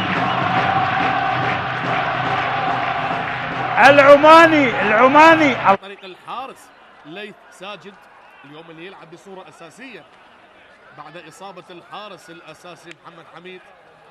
أيضا رمية تماس على التنفيذ، تصل من الطرف الأيمن، الاستلام، التوغل، الحلول. يريدون المساحات، يريدون إيجاد الحلول بهذه المباراة لأن كل الأماكن مغلقة لحد هذه الدقيقة. والكرة من الطرف الأيمن تنفذ بهذه اللحظات داخل منطقة الجزاء والرأسية والإبعاد. لا زالت قائمة انطلاقة للقرمة، للبرتقالي، الصقور الغربية للبحث عن الهدف الثاني. تمريرة لا زالت من الطرف الأيسر، البحث عن العرضية أو ماذا سيقرر وماذا سيقدم. وهنا الكرة من الطرف الأيسر، السرعة موجودة، السرعة حاضرة، والنقلة لا زالت، والكرات لا زالت، وهنا التدخل، والكرة مرت إلى خارج الملعب. عبد العباس آيات يتدخل، لاعب كربلاء بالكرة الماضية. وها هنا نشاهد بالإعادة صراع بدني ما بين عبد العباس آيات واللاعب شهاب رزاق، وبذلك الكرة إلى خارج الملعب. شوط ثاني نتأمل بأن نشاهد أجواء مختلفة عن ما شاهدنا بشوط المباراة الأول. ها هنا كرة تعود للاعب الأنغولي هيرنلسون كارمو، تعود مرة أخرى بهذه اللحظات. استعادة الآن، عملية قطع الكرة، هذا ما يميز فريق القرمة بالأخص عندما يخسر الكرة. تصل الآن من الطرف الأيسر، الاستلام لا زال حاضرا، تسليم واستلام، تبادل للكرات طرف الأيسر. زال هنالك المزيد والمزيد من الأحداث اللي سنترقبها بالدقائق القادمة. كرة تعود الآن بمنتصف الملعب، ريتشارد كاساغا اللاعب الأوغندي، تغيير اللعب لمؤمل عبد الرضا. مؤمل يغير اللعب بهذه اللحظات، تبادل للكرات لا زالت قائمة، تصل بمنتصف الملعب من الطرف الأيسر. بالنسبة للصقور الغربية للقرمة يسيطرون على الكرة، يسيطرون على الاستحواذ، لكن لا. الله الله الله الله الله الله يا عبد القادر، على ما يبدو صراع الآن. له مصطفى راضي، هذا مصطفى راضي الرقم 8 اللي أمامك بالصورة. مصطفى راضي بمهارة فردية جميلة، سبق واللاعب لنادي الصناعة. ها هنا الكرة تعود لمصلحة فريق القرمة. هيرنلسون لمؤمل عبد الرضا، ريتشارد كاساغا، تبادل الكرات الآن. هيرنلسون مرة أخرى سيطرة على أوضاع اللعب، أيضا غياب بالنسبة لي هداف الفريق. وها هنا الكرة تعود، الكرة لحارس المرمى عبد العزيز عمار اللي أمامك بالصورة. أجواء جميلة بهذه اللحظات. أيضا بنفس التوقيت تقام مباراة نفط ميسان والميناء هنالك في ملعب نفط ميسان، حتى اللحظة 2-0 لنفط ميسان على الميناء. كرة تعود بهذه اللحظات، الرأسية لا زالت والإبعاد. تعود مرة أخرى، يريدون كسب المساحات بأي طريقة ممكنة، لكن هنالك تصل من الطرف الأيمن. انطلاق الآن بدون تغييرات بدون إضافات، أيضا غياب هداف فريق القرمة رغم أنه لاعب وسط يوسف أومارو اللي سجل 9 أهداف هذا الموسم، آخرها هاتريك في مرمى القاسم. كرة من الطرف الأيمن الآن، هذه العرضية العالية وكرة مخادعة كانت وتتحول بعد ذلك إلى خارج الملعب، إلى خارج الملعب. حكم الراية يؤكدها بأنها لليث ساجد. عبد الله حسون هذا اللاعب الخطير. كرة تعود الآن، شوفها بالإعادة، أراد أن تكون كرة خادعة لكن على ما يبدو بأنها غادرت. نعم شوفها بالإعادة، هل غادرت بكامل محيطها؟ نوعا ما صعبة من هذه الزاوية، لكن حكم الراية هو من أكد القرار. والكرة تعود الآن لريتشارد كاساغا إلى ليث ساجد حارس المرمى بهذا التوقيت. كرة من الطرف الأيسر الآن، يلعب له كرة عالية بمنتصف الملعب رأسية، غيرت مسارها، صراع بدني بهذه اللحظات. تعود مرة أخرى على اليسار، منتظر عبد الأمير، منتظر الله تمريرة جميلة، تمريرة رائعة، متابعة، وين المتابعة؟ وين طالت المتابعة وضاعت الكرة وتحولت من خلالها إلى رمية جانبية. كريم بن عريف، تمريرة تحولت بعد ذلك إلى خارج الملعب. تكلم أيضا على مدرب القرم أحمد خلف اللي أتى خلفا للمدرب غازي الشمري. أرقام تعتبر جيدة لأحمد خلف مع القرمن، سنوفيكم بالأرقام بعد لحظات. إذن الكرة تصل من الطرف الأيمن، تعود لريتشارد كاساغا، تغيير اللاعب هيرنلسون كارمو يختار العودة إلى البرازيلي جيفرسون باهيا. تبادل الكرات، هذا مؤمل عبد الرضا اللي يبحث من خلالها عن الحلول، مؤمل لكن يختار عودة تهدئة الأوضاع لحارس المرمى ليث ساجد. هل يعود العميد؟ هل يسجل التعادل أو للقرمة رأي آخر بإضافة هدف ثاني، أو تبقى النتيجة كما هو الحال؟ أسئلة كثيرة تدور بالأذهان والإجابة عند اللاعبين داخل المستطيل الأخضر. تصل الآن لمحمود خليل اللي يبحث عن تمريرة، تعود الآن بمنتصف الملعب. هيرنلسون كارمو، المساحات لا زالت مغلقة لكن الاستحواذ وسيطرة وخذوهات وتبادل التمريرات، ولا زالت الخطورة تأتي من الألوان البرتقالية. هذه الكرة العالية الرأسية من محمد واتارا تعود مرة أخرى بهذه اللحظات، تصل سريعة، عالية الكرة، رأسية الآن، وتشتيت الخطر مرة أخرى، تصل بمنتصف الملعب بعدما كانت عن طريق حسن حمزة، تصل لكريم بن عريف. تبادل الكرات الآن، حدود وكربلاء في موقف لا يحسدون عليه إطلاقا، معرضين للهبوط إلى الدوري الممتاز حتى اللحظة. نتكلم عن نادي كربلاء بالمركز 19 برصيد 22 نقطة. هذه كرة دوران جميل وإيجاد المساحة الآن على الطرف الأيمن. محمود خليل يغير اللعب، هنا التسديدة من بعيد لكن الكرة اصطدت، ضغط قرماوي، ضغط للصقور للبرتقالي. لا زالت الكرة من الطرف الأيمن، لا زالت التمريرة، الله على الفكرة، لكن قطع الكرة بصورة ولا أجمل. تصل لأحمد الوجيه لكريم بن عريف. ها هنا تبادل الكرات، تصل من الطرف الأيمن، سرعة حاضرة، سرعة متواجدة، لكن العميد يبحث عن التعديل، والكرة جميلة. أوه، عالية مرت إلى خارج الملعب. لاعب ذكي عبد الله حسون، لاعب سريع ويمتلك قدم يمينية قوية، سجل هذا الموسم 6 أهداف. باص عطية، لعب للمنتخب الوطني في 1988 تحت 20 عام، أيضا مثل المنتخب الوطني، درب القوة الجوية في 2014، أيضا درب المنتخب الوطني تحت 20 عام في 2016. هذه تاسع مباراة للمدرب عباس عطية مع كربلاء. أيضا هذا هو كارمو لاعب الأنغولي، والكرة بعد ذلك إلى رمية جانبية الآن للقرمة.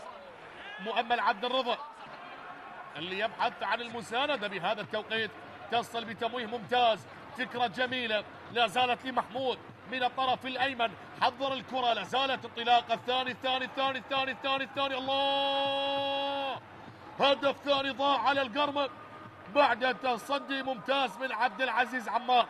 دخول ولا أروع، لكن تسديدة كانت بتصدي لحارس المرمى عبد العزيز عمار. تصل الكرة الآن بهذه اللحظات كريم بن عريف اللي أمامك بالصورة، لاعب المغربي اللي سبق وإن مثل نفط ميسان، أو لعب للنجف عفوا. كريم بن عريف لعب للنجف في موسم 2023. شوف هذه التسديد قوية كانت بالكرة الماضية. كرة عالية الآن رأسية تصل. كريم بن عريف اللاعب المغربي ذكرناه سبق واللعب لنادي النجف في موسم 2023. هذه كرة لأحمد الوجيه، طلاقة نحو الأمام، أيضا أحمد الوجيه سبق واللعب للنجف في نفس الموسم 2023. تدخل وصافرة وبطاقة على مؤمل عبد الرضا. بطاقة الآن، حديث لا زال، كلمات لا زالت حاضرة ما بين اللاعب وطاقم التحكيمي. شاهد الآن، شوف التدخل، عملية الشد واضحة بهذه اللحظات. هنا مؤمل عبد الرضا يتلقى البطاقة الصفراء، التدخل كان موجود. وها هنا الأرقام، الإحصائيات، النتائج لكربلاء هذا الموسم. تخيل بأن نادي كربلاء لم يفوز في آخر 7 مباريات. آخر فوز لكربلاء كان على زاخف في الجولة 27، فاز 1-0، وخلال 24 مباراة فاز مرة واحدة فقط. ايضا هذه كرة لكريم، عالية الكرة، والحارس ليث ساجد يتصدى لهذه المحاولة. رأسية تصل بصورة جميلة من الطرف الأيسر. هذه محاولة لا زالت قائمة، زال البحث عن الحلول، التغييرات والإضافات، خيارات المدربين.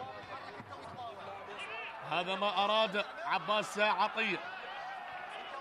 مشاركة لننتظر أو نشاهد أيضا التغييرات المضافة الآن بالنسبة لنادي كربلاء. شارك مشتاق طالب شارك، وأيضا رقم 77. ننتظر الآن هذه كرة تصل من الطرف الأيمن، وتغيير اللعب لا زال بالنسبة للقرمة من الطرف الأيسر، إيجاد المساحات وإيجاد الحلول، لكن المساحة موجودة، وقطع الكرة على مرتين. قطع الكرة بهذه اللحظات، وتصل مرة أخرى مع مشتاق طالب، واللي شارك بديلا لعبد القادر طارق. مشتاق طالب، وها هنا الكرة تصل لكربلاء بهذه اللحظات. المساحات لا زالت مغلقة ولا يوجد طريق. ها هنا الكرة من اليسار الآن، المساحات والحلول. هل يأتي الرد بالنسبة للعميد؟ هل تأتي تغييرات عباس عطية بثمارها؟ هذا هو مشتاق طالب بالرقم 10. هذا تغيير أيضا بالنسبة للقرمة، ومحمد عدنان دوحي يشارك بديلا عن محمود خليل. محمد عدنان هو اللي سجل في مرمى الرمادي بنهائي الدوري الممتاز، المباراة اللي تأهل من خلالها القرمة. دوحي الشمري وعلي نجم سجل في تلك المباراة. ايضا يشارك محمد عدنان مع القرمة. مخالفة لكربلاء، عالية الكرة، وليث ساجد هو من يتصدى للكرة الماضية. ليث والتصدي الحاضر بهذه اللحظات. التغييرات والإضافات اللي بدأت تصل عن طريق المدربين عباس عطية وأحمد خلق، ومن هنالك البحث عن أي حلول تذكر بهذه المباراة. شاهد الآن وننتظر أنا وإياكم أيضا مهدي فيصل برقم 77 هو اللي شارك كرة تصل من الطرف الأيسر، إذا تغييرات تواجدت، وهذه كرة للقرمة من الطرف الأيمن، وقطع الكرة بصورة جميلة عن طريق اليمني أحمد الوجيه. وها هنا الدربكة في الخط الدفاعي، وممكن هنا لكن يختارون العودة.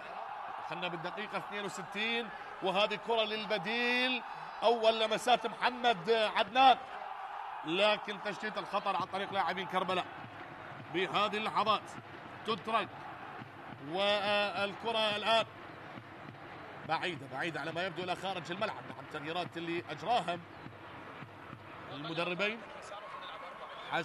حمزة غادر وشارك مهدي فيصل، وغادر عادل قادر طارق وشارك مشتاق طالب. ومن الجانب المقابل هذه خيارات عباس عطية اللي أمامك بالصورة. أما أحمد خلف غادر محمود خليل وشارك محمد عدنان. هذه هي خيارات المدربين بالنصف ساعة المتبقية لهذه المباراة. من الأشياء والمفاجآت اللي قدمها القرمة هذا الموسم، فاز على الجوية 2-1 وعلى الميناء 2-0.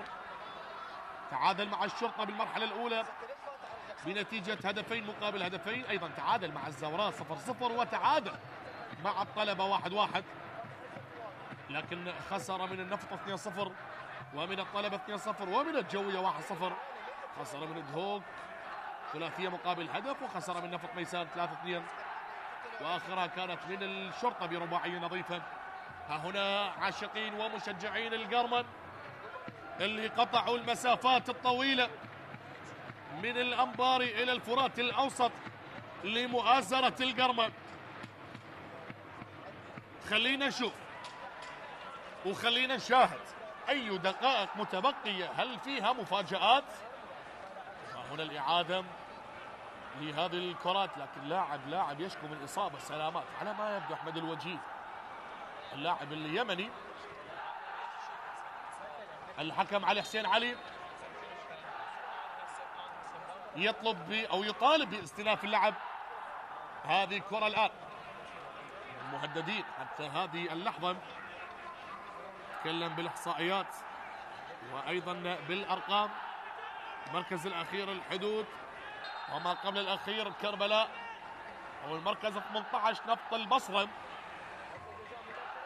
برصيد 29 نقطة. هنا تغيير قادم، عباس عطية يزج بكل أوراقه، هي رقم 9 هو البديل القادم بالنسبة لكربلاء. كريم بن عريف على ما يبدو هو من يغادر، وحسين طالب. حسين طالب يشارك ويغادر المغربي كريم بن عريف. حسين طالب والإضافات اللي قدمها، ها هنا الكرة من اليسار، وبعد ذلك إيجاد المساحات وإيجاد الحلول.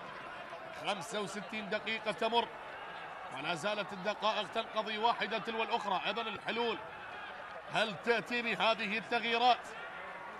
عباس عطية وإضافة الدماء الجديدة بمشاركة 3 لاعبين، مهدي فيصل، مشتاق طالب، وحسين طالب. والكرة تصل من الطرف الأيمن الآن، لا زالت لم تغادر، انطلاقة نحو الأمام، لا زالت لكربلاء. هذه للبديل، تمريرة من اليسار، لكن لا زالت المحاولة قائمة بالواحد على واحد الآن. هذا هنالك تقف المباراة. الإنارة الكهربائية على ما يبدو، تحدث هذه الأشياء بكل ملاعب العالم. وبالدقيقة 65 تتوقف المباراة. أيضا تغييرات قدمها عباس عطية بإضافة لاعبين شباب ممزوجين بالخبرة لإيجاد المساحة أو لإيجاد الحلول، فهم متأخرون بفارق هدف حتى هذه اللحظة.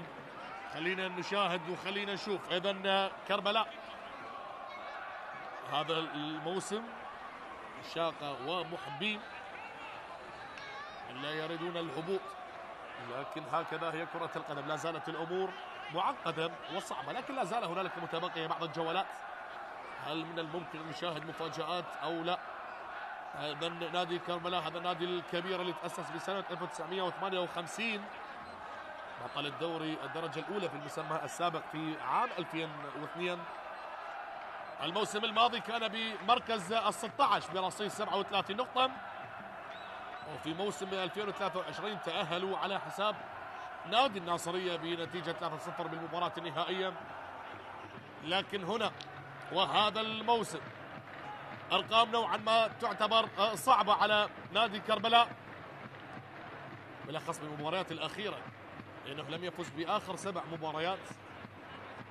ونتكلم عن القرمم لآخر مباراة قبل التوقف فازوا على الكرخ بهدف نظيف سجل منتظر عبد الأمير، وقبلها خسر من الشرطة برباعية نظيف. هذا الجماهير الحاضرة والمتواجدة دوري نجوم العراق موسم 2024-2025، هذا الموسم الجميل اللي قدم بأفضل صورة حتى هذه اللحظة. لكن أصبحنا باللحظات الأخيرة كما يقولون، لم يتبقى الكثير على نهاية الجولات الأخيرة. أنا وإياكم اليوم بالجولة 35، والجولات المتبقية أخيرة وحساسة وفيها منافسة شرسة ما بين فرق المقدمة. شوف حتى وإن كانت متوقفة المباراة فعاشقين ومحبين القرمة حاضرين، وهنا أيضا تلقي التوجيهات وشرب المياه والتقاط الأنفاس بالنسبة لنادي كربلاء والقرمم. عباس عطية الأرقام هذه 9 مباراة مع الفريق، أول مباراة استلم فيها الفريق حقق الانتصار على زاخو 1-0،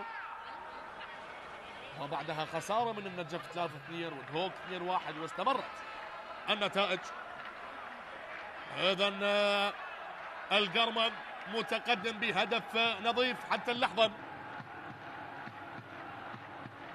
لنشاهد وبانتظار العودة أيضا لأحداث اللعب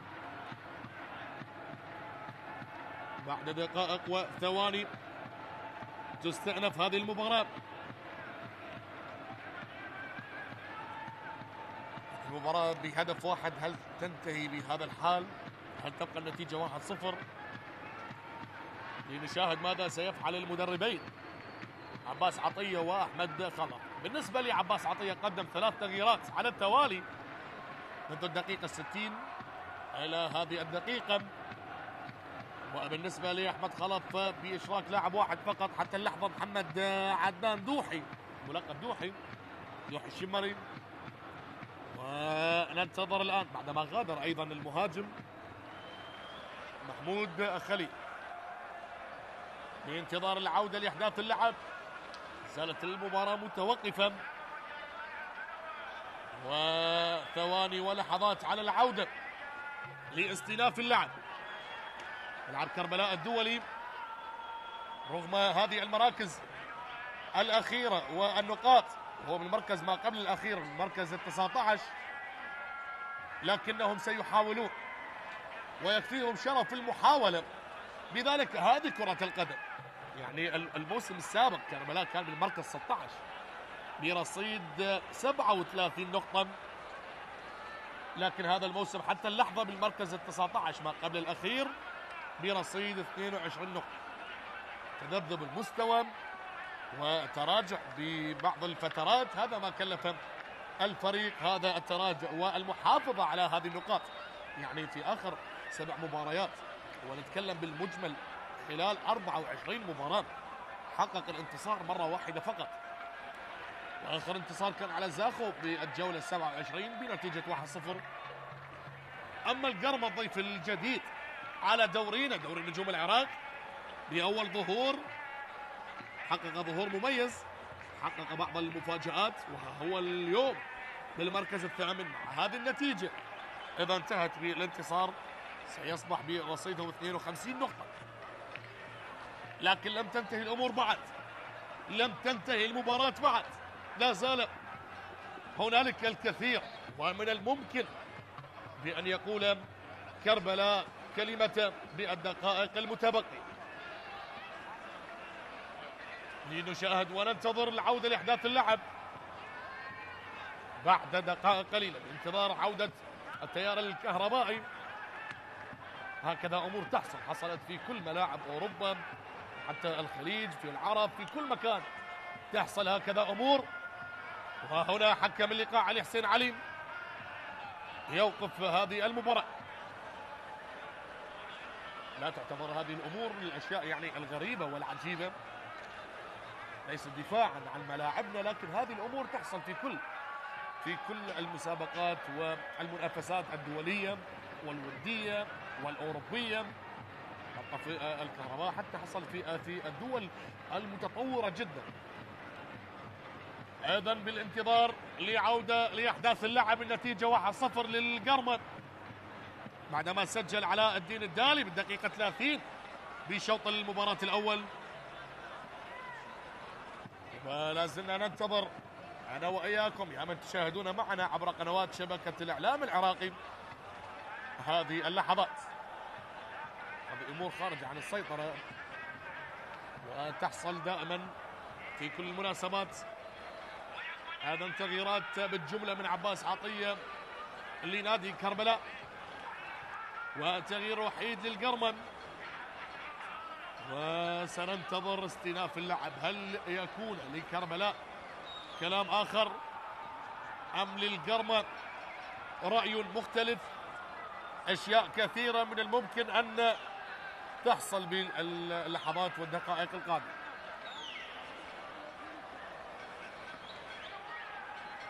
ما زالت متوقفة المباراة.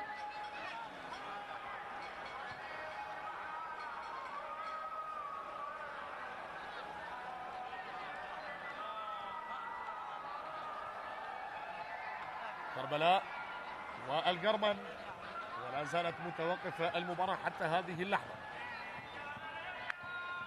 بانتظار العودة لاستئناف اللعب من الطاقم التحكيمي علي حسين علي. أذكركم في مباراة الذهاب عندما استضاف القرمن نادي كربلاء هنالك في الرمادي، انتهت المباراة من دون أهداف 0-0. فاليوم مباراة الإياب المرحلة الثانية حتى اللحظة متقدم القرمن. إذن سنعود لمتابعة أحداث اللعب، سنعود لاستئناف اللعب بهذه اللحظات، أيضا بانتظار صافرة علي حسين علي لاستئناف المباراة.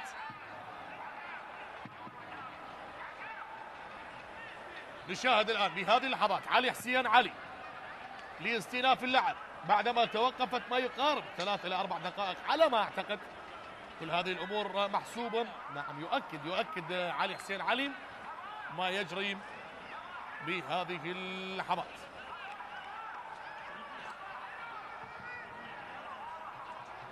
علي حسين علي واستئناف اللعب بعد لحظات قليلة. نتيجة حتى اللحظة 1-0 للقرمن. وعلي حسين علي بهذه اللحظات ستعود المباراة للاستئناف الآن بهذه اللحظات، ولقطة أيضا متواجدة بهذه الدقائق. إذن استئناف اللعب من علي حسين علي. حكم اللقاء مشتاق طالب على التنفيذ، ماذا سيقرر بهذه اللحظات؟ توقفت المباراة لدقائق قليلة وهذا كله سيحسب بالوقت البدل الضائع. علي حسين علي ستستأنف المباراة الآن. أيضا استئناف اللعب والكرة لمشتاق طالب من الطرف الأيسر. استلام الآن، عودة بعدما توقفت لبضع من الدقائق، وكل هذا محسوب ومرور جميل ودخول ولا أروع وممكن التعادل. لا لا لا لا لا لا, لا. مرت على كربلاء. العميد كان قريب من إضافة هدف التعديل بعد هذه الكرة، لكن لا زالت المحاولة قائمة من الطرف الأيمن، وبعد ذلك تعود لريتشارد كاساغا اللاعب الأوغندي. وهنا طلب الكرة مرة أخرى، سرعة بديهية متواجدة بمنتصف أرضية الملعب.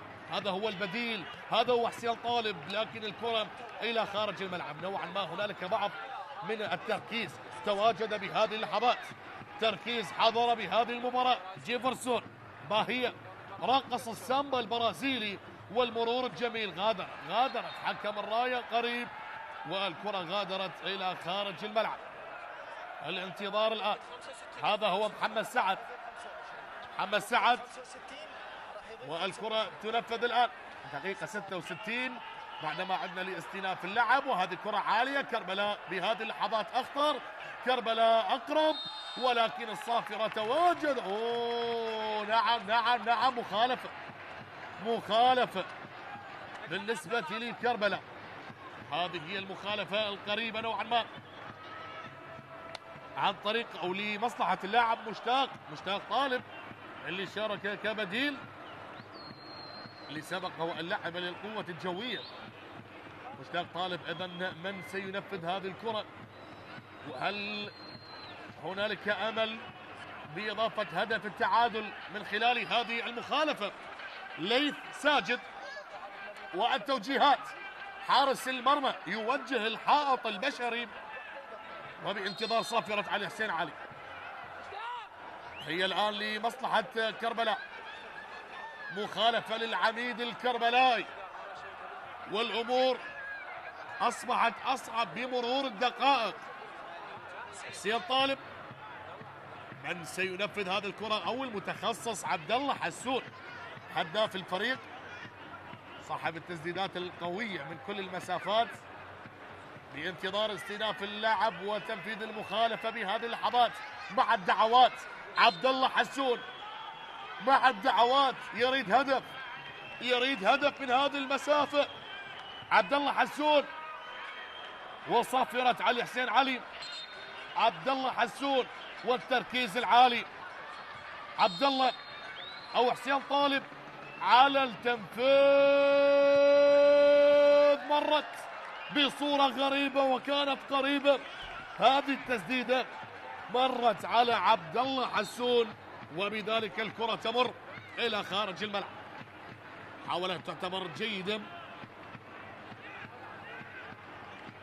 ننتظر ونشاهد هذه الكرة القوية الجميلة، كرة ملتفة كانت قريبة جدا في الكرة الماضية، لكنها مرت.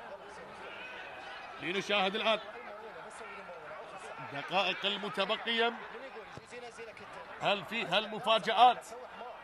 كرة تصل من الطرف الأيسر، هذه انطلاقة الآن على ما يبدو غادرت إلى خارج الملعب. نعم غادرت هذه الكرة، وبذلك الانتظار الآن. على ما أعتقد المباراة أصبحت أكثر صعوبة، فيها البعض من الصعوبة بالنسبة للقرمة حتى وهو متقدم، لأن كربلاء الآن يبحث عن هدف للتعادل، ولكن الأخطاء من الممكن أن تصل، والرأسية طالت. محمد واتارا هذه المسافة، هذه التسديدة أو ماذا؟ لا اختار التمرير. تصل الكرة بعدما كانت لمحمد عدنان. دوحي لمؤمل عبد الرضا. تغيير اللعب لهرنلسون كارمو. بذلك الاستلام للبرازيلي جيفرسون باهية. انطلاقة نحو الأمام، مساحة إن تواجدت، سحب الكرة والتمويه بصورة جميلة. تصل الآن دوران مع الكرة، جاد الحلول، ومعها مخالفة بهذا التوقيت. تصل الكرة من الطرف الأيمن. هذه انطلاقة الآن كربلاء. العميد يريد التعادل، العميد لا زال لم يفقد الأمل بعد، والكرة تعود الآن للمرتدة للقرمة. مشروع الكونتر اتاك المرتدات، لكن بعد ذلك تعود لمحمد واتارا بوركيني. واتارا وصافرة، والمخالفة تواجدت بهذه اللحظات. محمد واتارا غير اللعب من الطرف الأيسر، والحديث لا زال على حسين علي. تدخل الآن على اللاعب محمد واتارا بالكرة الماضية. لا زال البحث عن الحلول قائما. تغيير آخر يضاف للقرمة.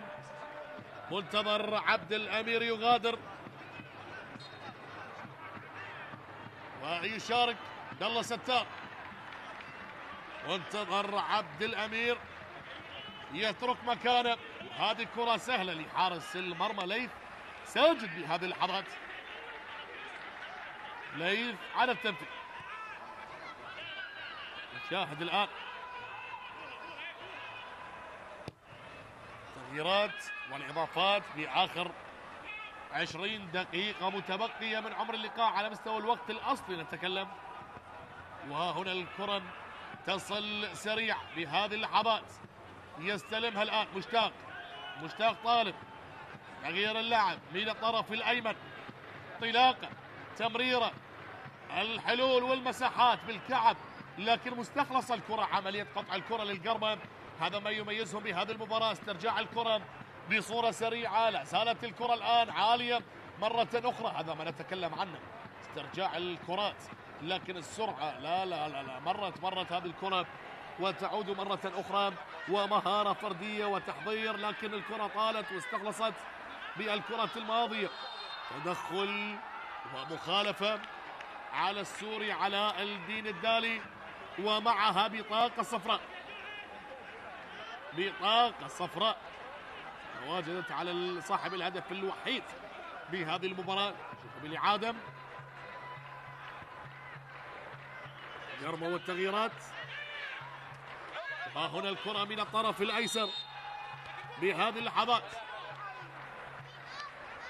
نوعا ما المباراة أصبحت أكثر هدوءا بهذه الدقائق، لكن نتكلم عن التغييرات، لأن الجانب البدني مهم بالشوط الثاني تحديدا بهذه الأجواء الحارة على مستوى حالة الطقس. كرة تعود لعبد العزيز عمار، عبد العزيز يلعب كرة سريعة الآن، تجاوزت خط المنتصف وبذلك مرت على حسين طالب اللي يسقط متأثرا ويشعر بالألم، لكن بإمكان المتابعة على ما يبدو. تعود الكرة للخط الدفاعي، حديث عن اللاعب حسين طالب، لكن الكرة تصل الآن بمنتصف الملعب. علاء الدين الدالي، تغيير اللاعب من الطرف الأيسر. ها هنا الكرة مرت إلى خارج أرضية الملعب في هذا التوقيت. ها هنا الإضافات بعدما شارك وبعدما أضاف أحمد خلف، تغييرات اللي تواجدت بهذه اللحظات. تصل الكرة الآن على الجهة مرور جميل، هذه لكربلاء، لكن الكرة مرت إلى خارج الملعب. مرت الكرة طلبها حسين طالب وبحديث مع زميله بالكرة الماضية، لكنها تحولت إلى ضربة ركنية على ما أعتقد. هذا هو عبد الله حسون، ضربة ركنية نعم لكربلاء على التنفيذ. مصطفى راضي يلعب كرة عالية داخل منطقة الجزاء، والرأسية مرت الرأسية، ولا زالت المحاولة. الآن غادرت إلى خارج أرضية الملعب بعد التدخل بهذه اللقطات. هذا هو مشتاق طالب اللي سبق اللعب للقوة الجوية. ها هنا الكرة تصل من الطرف الأيمن، بعد ذلك تعود مرة أخرى واللعب الكرات العالية والطويلة. انطلاق الآن والرأسية والإبعاد. الرأسية تواجدت وتصل لهرنلسون كارمو الأنغولي. كرتك إلى خارج الملعب يا هرنلسون، وبذلك الكرة لمصلحة كربلاء. كاظم جواد ملعوب الكرة بصورة سريعة الآن. هنا تعود مرة أخرى بالنسبة للقرمة، تحضير بصورة جميلة لصقور الغربية. علاء الدين الدالي، هل يأخذكم علاء الدين بالبساط عاليا ويعود إلى الأنبار منتصرا أو للعميد رأي آخر؟ هذه الكرة تعود الآن، ربع ساعة متبقية على نهاية الوقت الأصلي لهذه المباراة، افتتاحية الجولة 35 في إطار منافسات دوري نجوم العراق. ها هنا الكرة تصل وتبادل التمريرات للقرمة، يحاولون المحافظة. قطع الكرة بصورة جميلة ممتازة. هذا هو مشتاق لحسين طالب والتحضير، فرصة هدف التعادل، ولكن عودة جميلة بالنسبة للخط الدفاعي. عودة ولا أجمل، وتغطية دفاعية مميزة. وبذلك البرازيلي جيفرسون باهيا. الكرة لكربلاء. العميد لا زال لم يفقد الأمل، لا زال يحاول من أجل التعادل، والكرة العالية طالت بهذه اللحظات، وتمريرة اصطدت بحكم اللقاء، وبذلك تتوقف المباراة لكرة اسقاط. في السابق كان حكم اللقاء جزء من المباراة، اللي اصطدت الكرة فيه تستمر المباراة، لكن بعد التحديثات والقوانين الجديدة توقف المباراة وكرة اسقاط. بهذه اللحظات ايضا لا زالت النتيجة 1-0 للقرمة. محمد مزهر الكرة اللي اصطدت بحكم اللقاء هنا احتسبها مخالفة علي حسين علي. لا نعلم اذا الكرة تعود او المباراة تعود للاستئناف. هذه نقلة على اليسار، السرعة وحرب السرعة لا زالت، لكن ريتشارد كاساغا صراع يتفوق هنا. مشتاق طالب يلعبها سريع لكاظم، وها هنا الحلول لكن مرت الى خارج الملعب. رقم 27 كاظم جواد، هذا هو كاظم جواد. ملعوبة الكرة بصورة سريعة بهذه اللحظات، لا زالت، وتشتيت الخطر حاضر بالنسبة للقرن، حاضر تشتيت الخطر، وبذلك التغييرات حتى اللحظة. عباس عطية يبحث عن هدف التعادل. لننتظر ونترقب اللحظات الأخيرة بهذه المباراة. تصل سريع الآن من الطرف الأيسر كربلاء، ذلك الكرة تغادر إلى خارج الملعب. ها هنا كربلاء بضغط عالي بهذه اللحظات. محمد واتارا يلعبها سريعة، لكن تشتيت الخطر من هيرنلسون كارمو. بعد ذلك تعود تشتيت الخطر مرة أخرى. لا زال صلاح حسن مدافع متميز، عودة على اليسار. كاظم يحاول وينتظر المساندة. أين الزملاء؟ شتت الخطر بأي طريقة كانت بهذه اللحظات، وبعد ذلك تصل من الطرف الأيسر. وها هنا الكرة غادرت تصل بهذه اللحظات. ها هنا طلب الكرة. فريق القرمة يعلم مدى صعوبة هذه اللحظات. الانتظار الآن لتنفيذ هذه الرمية الجانبية. تنفذ بهذه اللحظات، لكن تدخل حاضر وصراع بدني على الكرة، لذلك الكرة مرت إلى خارج الملعب. هذا أحمد خلف على أعصابه تصل الكرة من الطرف الأيمن الآن مرة أخرى، تعود وتشتيت الخطر إلى خارج الملعب. هل غادرت؟ نعم غادرت إلى خارج الملعب، وبذلك هي رمية جانبية لمصلحة القرمة بهذا التوقيت.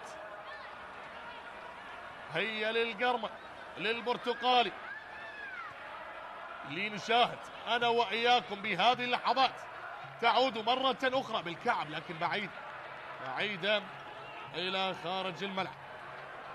مرت هذه الكرة، وبذلك نوضح مرة أخرى لمشاهدينا الأعزاء ونطالب المسؤولين على أرضية ملعب كربلاء الدولي بأن يقدمون أعمال الصيانة وأن يخرجون هذا الملعب بأجمل صورة ممكنة بالفترة القادمة، لأن ملاعب دورينا كلها جميلة وكلها رائعة. لا نتمنى بأن نشاهد ملعب كربلاء الدولي بهذه الصورة، صراحة منظر مؤلم، ونتمنى تصحيح الأمور بالأيام القادمة. أيضا الكرة تحولت على الطرف الأيمن. عن طريق اللاعب هيرنلسون كارمو، وبعد ذلك إلى خارج الملعب.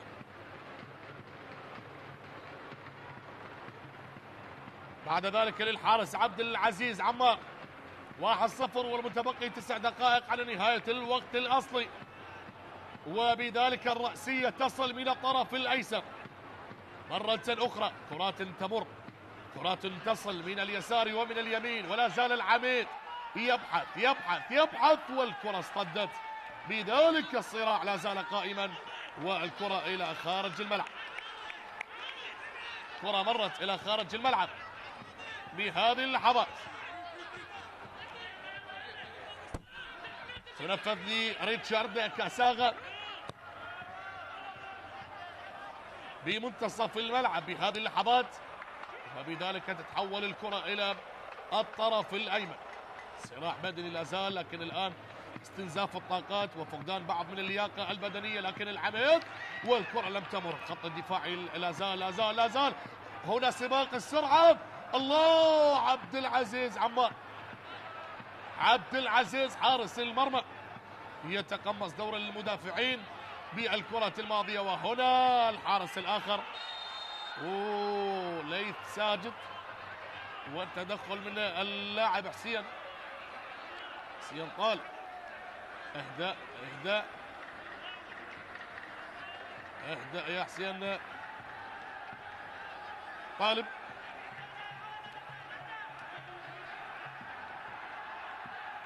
وهنا التدخل الموجود، تدخل موجود بهذه اللحظات، وبطاقة صفراء على البديل اللي شارك حسين طالب. وسلامات للحارس ليث ساجد اللي يسقط متأثرا بالإصابة، ولا نتمنى مشاهدة الإصابات بهذه المباراة. هنا الجماهير لا زالت حاضرة، مؤازرين ومحبين العميد الكربلائي. والنتيجة 1-0 للدقيقة، دخلنا بالدقيقة 84. حسين طالب بحديث أيضا مع حكم اللقاء ومع زملائه، لكن الأهم سلامة الحارس ليث ساجد بهذه الدقائق. تلقى الإسعافات الأولية. عاشقين ومحبين القرمة بالألوان البرتقالية متواجدين هنا في ملعب كربلاء الدولي، وينتظرون 3 نقاط إلا إذا فعلها العميد وسجل التعادل. كل شيء وارد، هذه كرة قدم، بالأخص باللحظات الأخيرة. ليث ساجد ينهض للمتابعة. شوف الإعادة، هنا التدخل اللي تحصل من خلاله على بطاقة صفراء اللاعب حسين طالب، وبذلك عودة لاستئناف اللعب. خالف لي القرم، طبعا هي بطاقة صفراء يوضح لك مخرج اللقاء للاعب حسين طالب لاعب نادي كربلاء، ومخالفة الآن.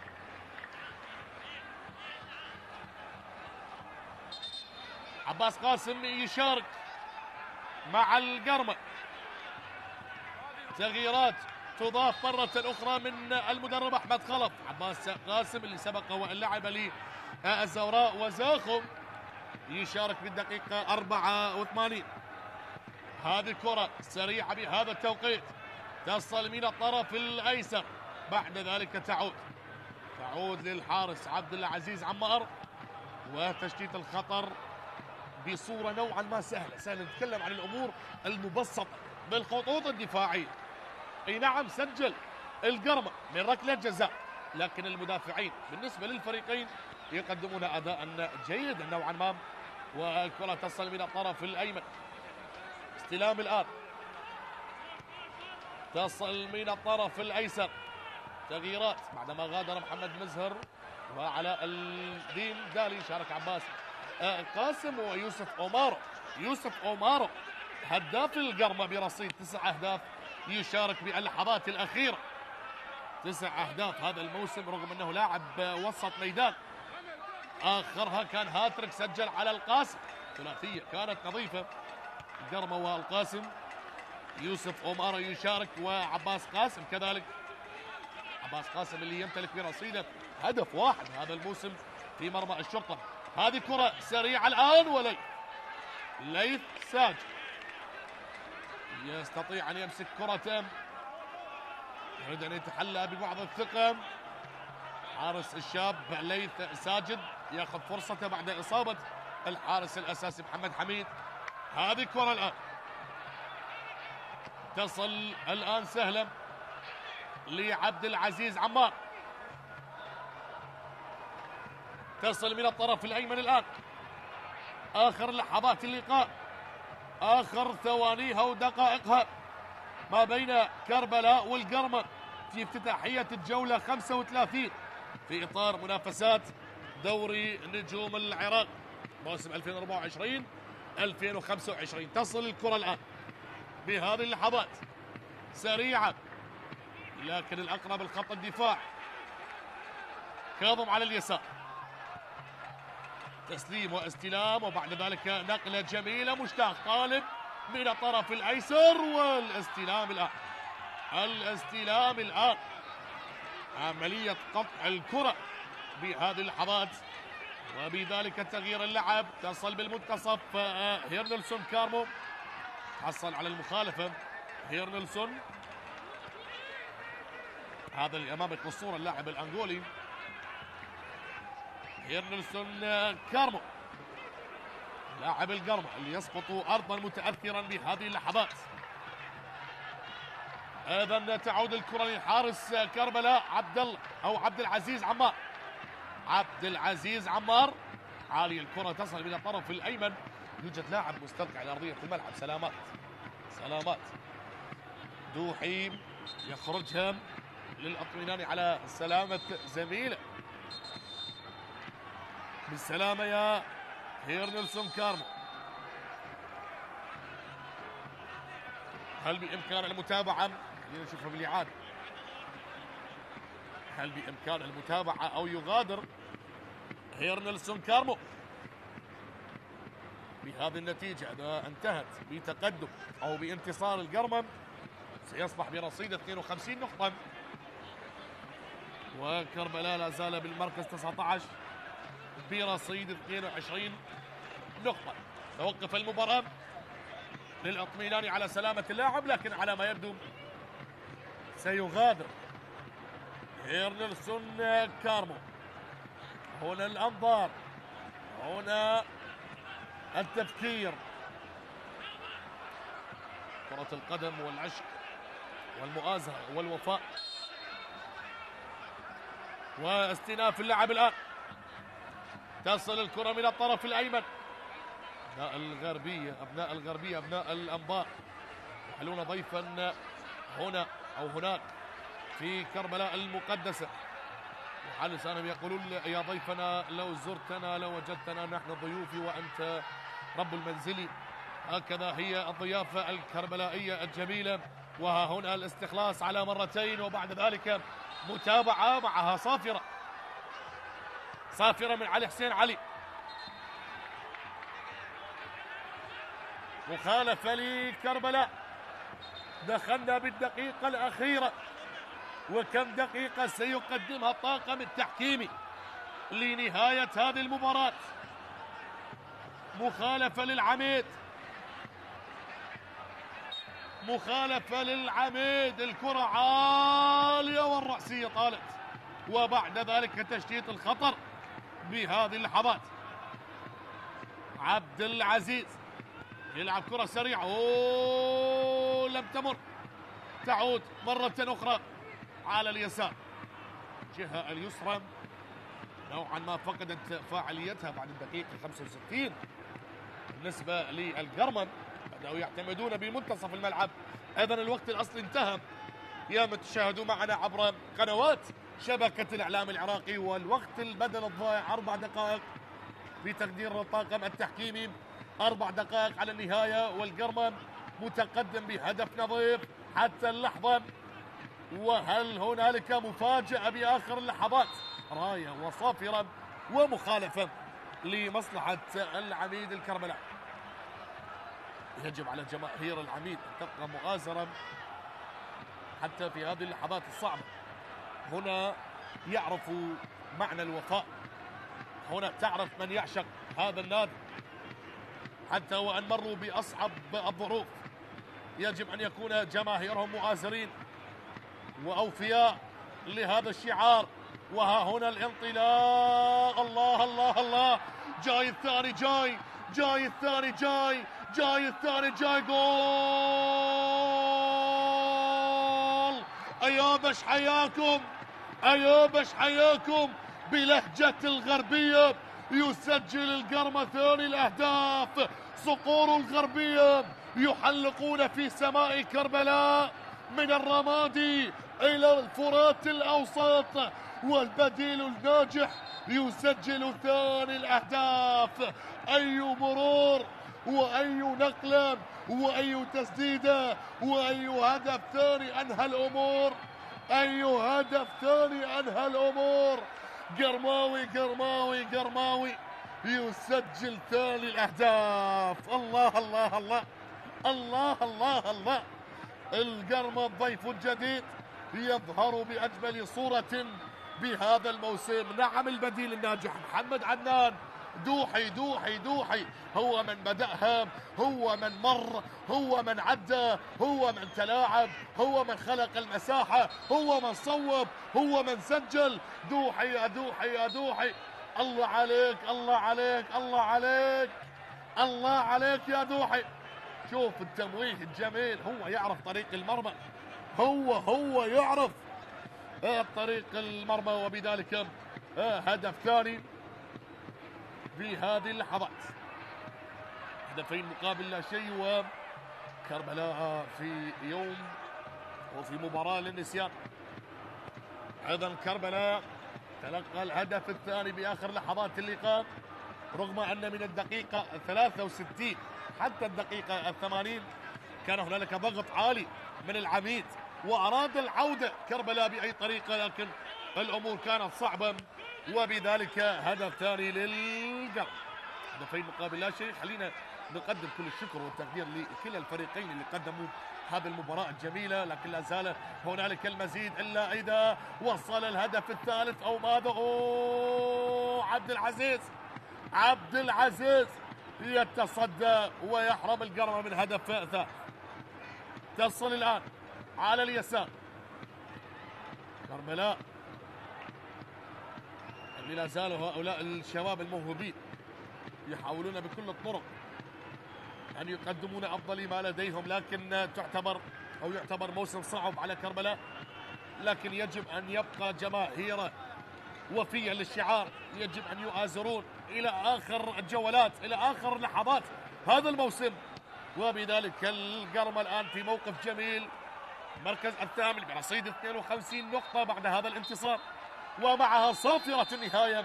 مبارك للقرمة صقور الغربية، هارد لك للعميد الكربلائي. مباراة جميلة، مباراة رائعة، حقق من خلالها القرمة 3 نقاط وسيعود إلى الأنبار منتصرا. وأحمد خلف يحقق المراد بعد 18 مباراة مع القرمة، فاز ب9 مباريات وتعادل 5 وخسر 5. وها هنا هذه المباراة رقم 19 في جميع المسابقات. أيضا مرة أخرى مشاهدينا متابعينا عبر قنوات شبكة الإعلام العراقي، أرجو أن أكون وفقت بالتعليق على هذه المباراة. تقبلوا تحياتي المعلق حسين سمير، وإلى اللقاء.